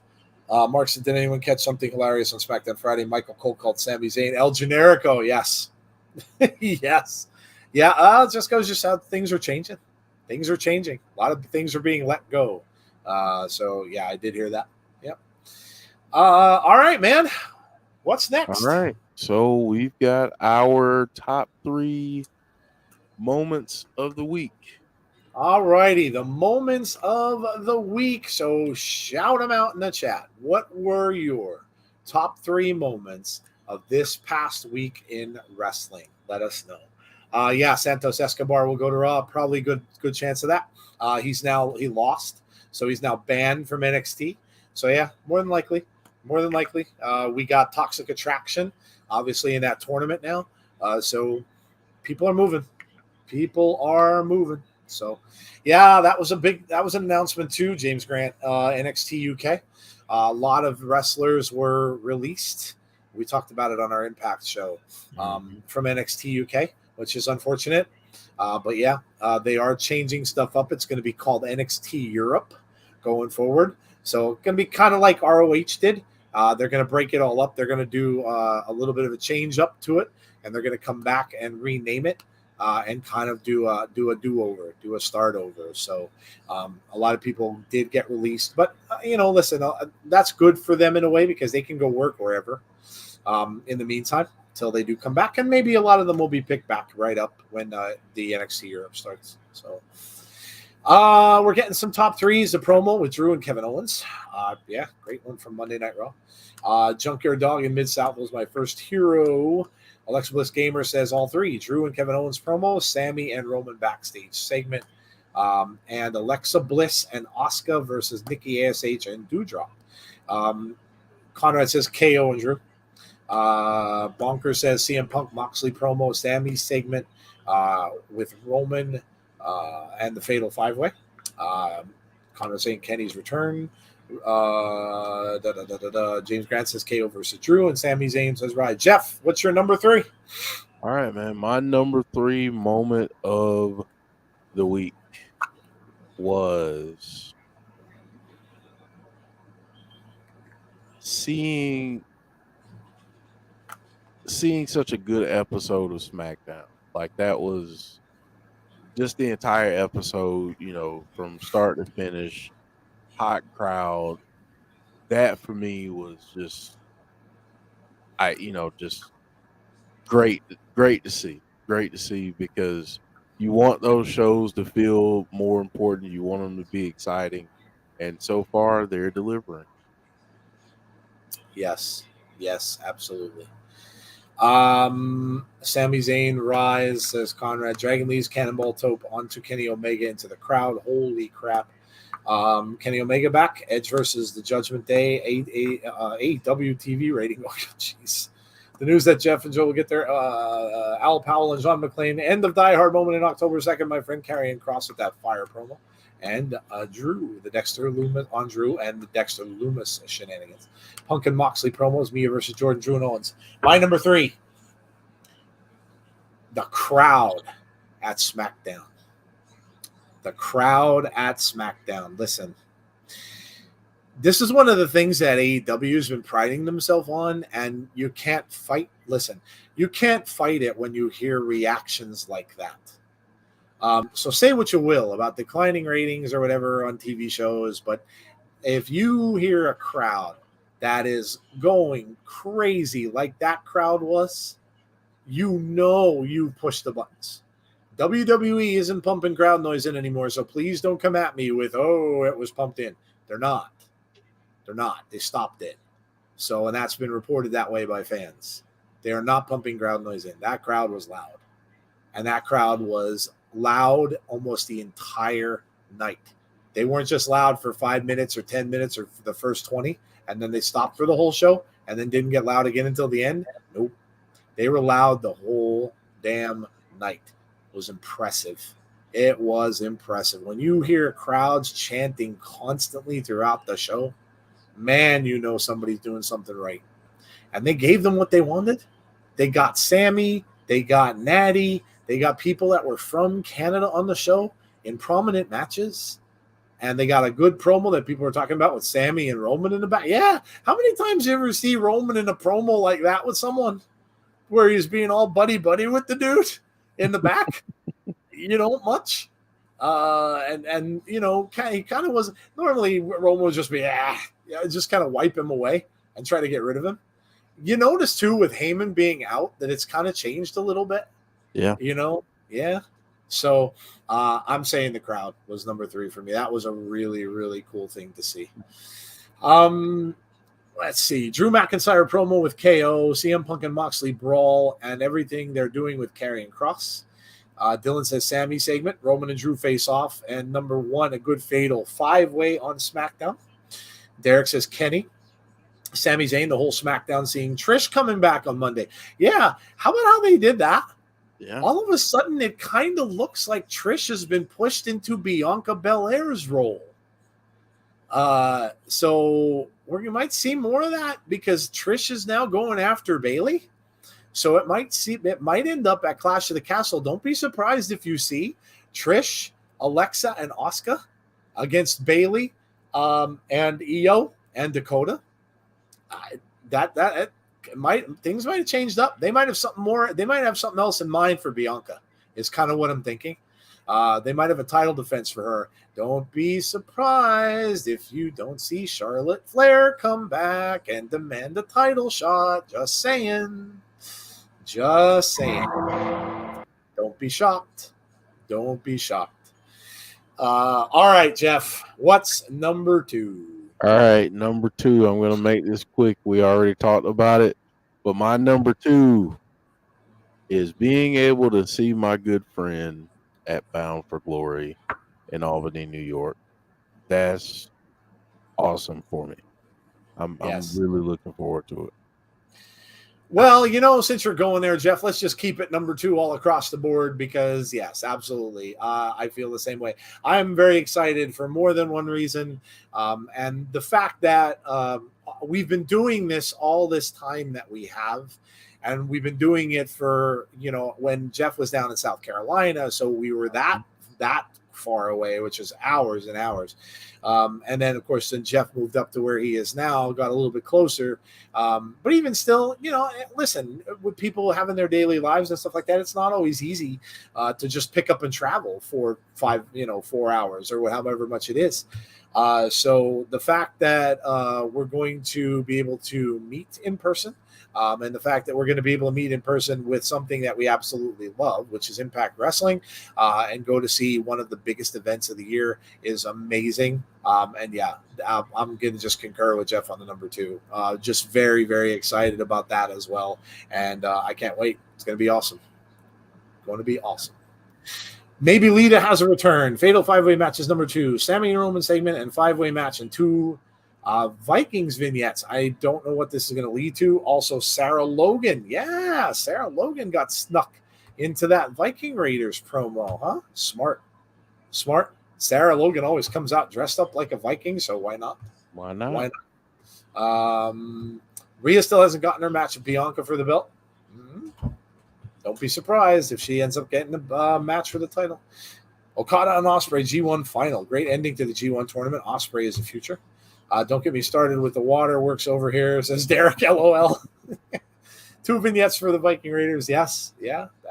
Sarah Logan back. That was cool, too. That little return that they snuck in there. Yeah. All right, man. What was your number 1? Number 1, I'll keep it simple. Kenny Omega returning. I think that was a huge moment for AEW, huge moment for fans, and I cannot wait to see what he does in this trios tournament. I want to see how he's doing health-wise. I want to see what he does in the ring, but I'm excited to see him back. Dan's talking about I can't wait for pictures. This will be bigger than the Mega Powers coming. Do you want me to go up to Jeff and record and go, I see the lust in your eyes. Yeah. We'll reenact the Mega Powers. Yeah, well, I mean, it goes without saying there'll definitely be pictures put up on our Twitter, no doubt.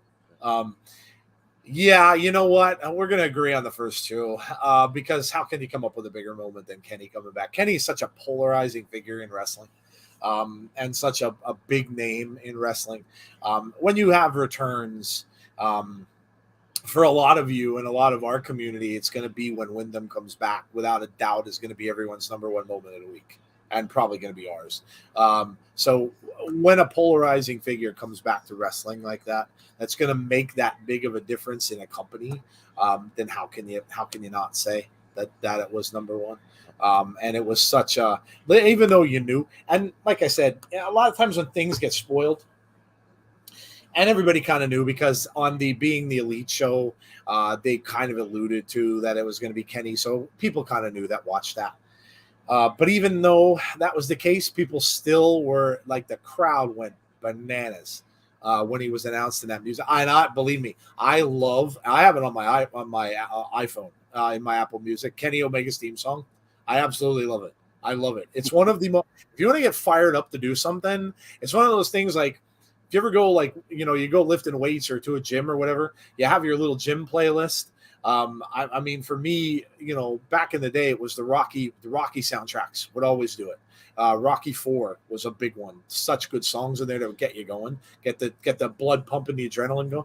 Kenny's song does that. There is no doubt that it does. It's just a fantastic song. So they went nuts when the song played and he came out. And most people knew he was going to be there anyway. So, yeah, I think it's huge. I think it's huge for them. Now knowing that people are going to know that he's going to be there week after week is going to be big. And that's going to get a lot more eyes on the product. So, absolutely huge. Derek says, I listened to it in the gym. See? There you go. Cody's is good too. Yeah. A lot of those theme songs are good songs for that. Yeah. Impact Show and somebody said, I missed that. Who was it? Jason. Impact Show and Omega's return. KO versus Drew, both promos. Also, Joe and Jeff. I love the segment with Ezekiel's family. Oh, that was funny. With the picture, with the family picture, that was hilarious. Yeah. Very well put together, but that was hilarious. Yes. Jeff Jarrett got released from WWE. Omega's return and segment for Ezekiel family was brilliant. And the Insider Show. Well, thank you, Randy. Battle Cry is iconic.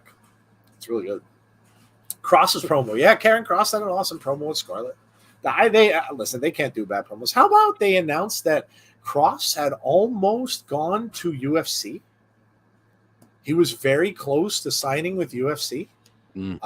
So, and he was saying that if Triple H didn't get it back when he did, or I guess get in touch with them, he was going to be signed to UFC. So there you go. I understand the importance of Kenny returning, but it wasn't my favorite moment. That's okay. So, that's fine. Everyone's different. All good. As surprising as Omega was, it's not my number one. My number one is to you guys because you two are going to be for the well. Thank you, Mark. Thank you very much. We appreciate that.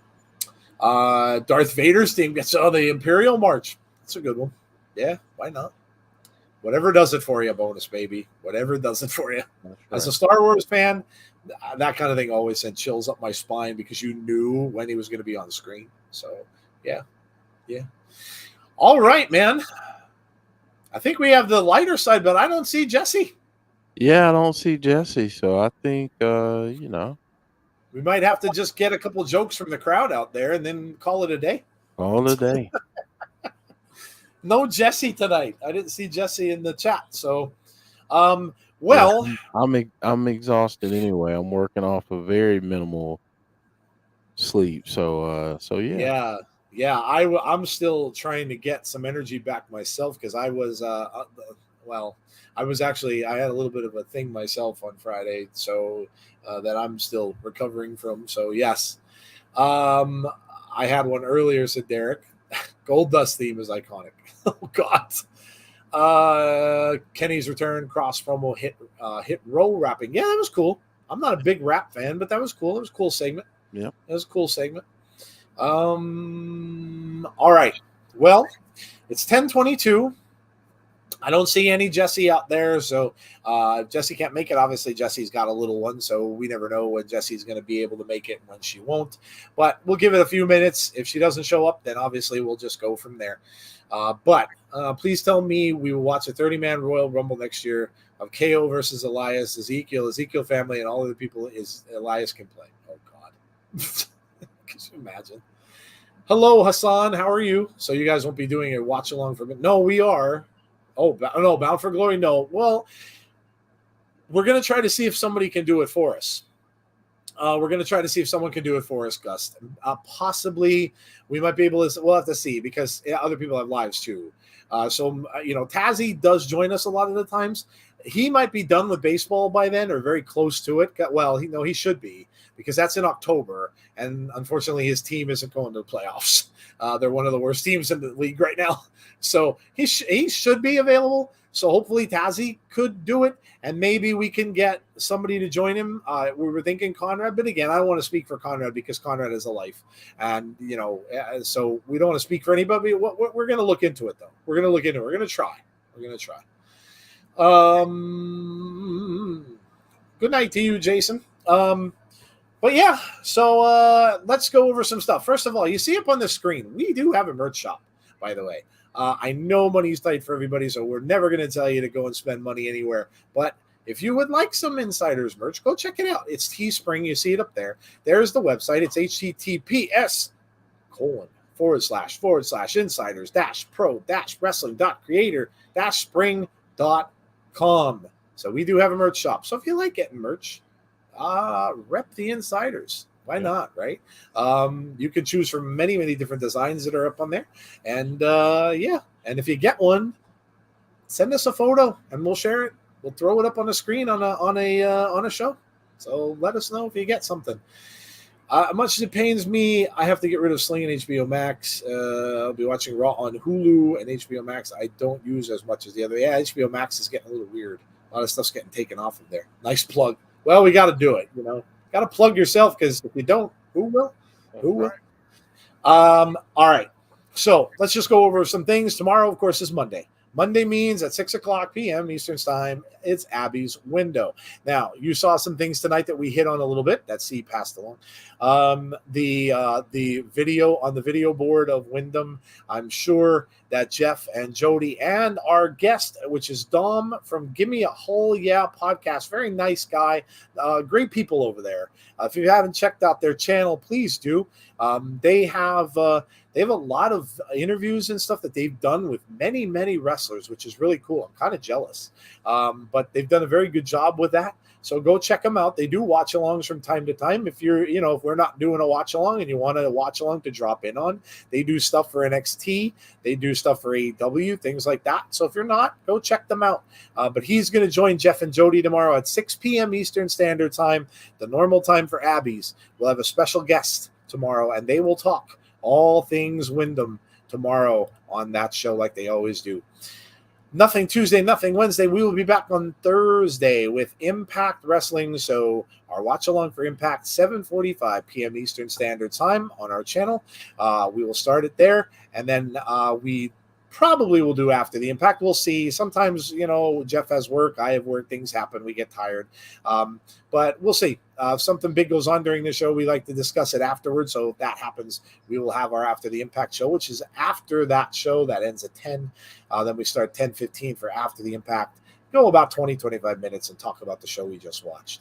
And then we'll be right back here next Sunday night at 8:30 p.m. Eastern Standard Time for our weekly it's called the Inside the Between the Ropes. Thank you very much.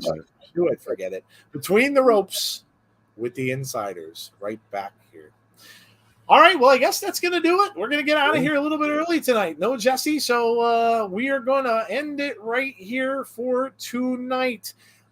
Thank you to everyone who's come out. Please make sure that you pop up a like on there. Smash that like button for us. Really, really appreciate that. Make sure you subscribe to the channel if you haven't done so already. Those of you who are watching after the fact, hey, we get it. Sometimes you just can't be there for a live stream. You're doing something else. Maybe you're overseas and it's very, very late or early in the morning. But we appreciate you coming out and watching us after the fact. This message is for you. Please make sure that you drop a like on our video, because we know we get a lot more viewers than we get likes sometimes. So please make sure you like the video. Please like the video. Subscribe. Hit the notifications button if you want to know when our next show is. That is it, guys. Have a great rest of your night. Enjoy Monday. Come and see us for Abby's Window, or come see Jeff and Jody, rather, and Dom for Abby's Window tomorrow at 6 p.m. And hopefully we will see you all for our next show. Stay safe. Be kind to one another. And we'll talk to you all soon. Happy Sunday. Good night, everybody.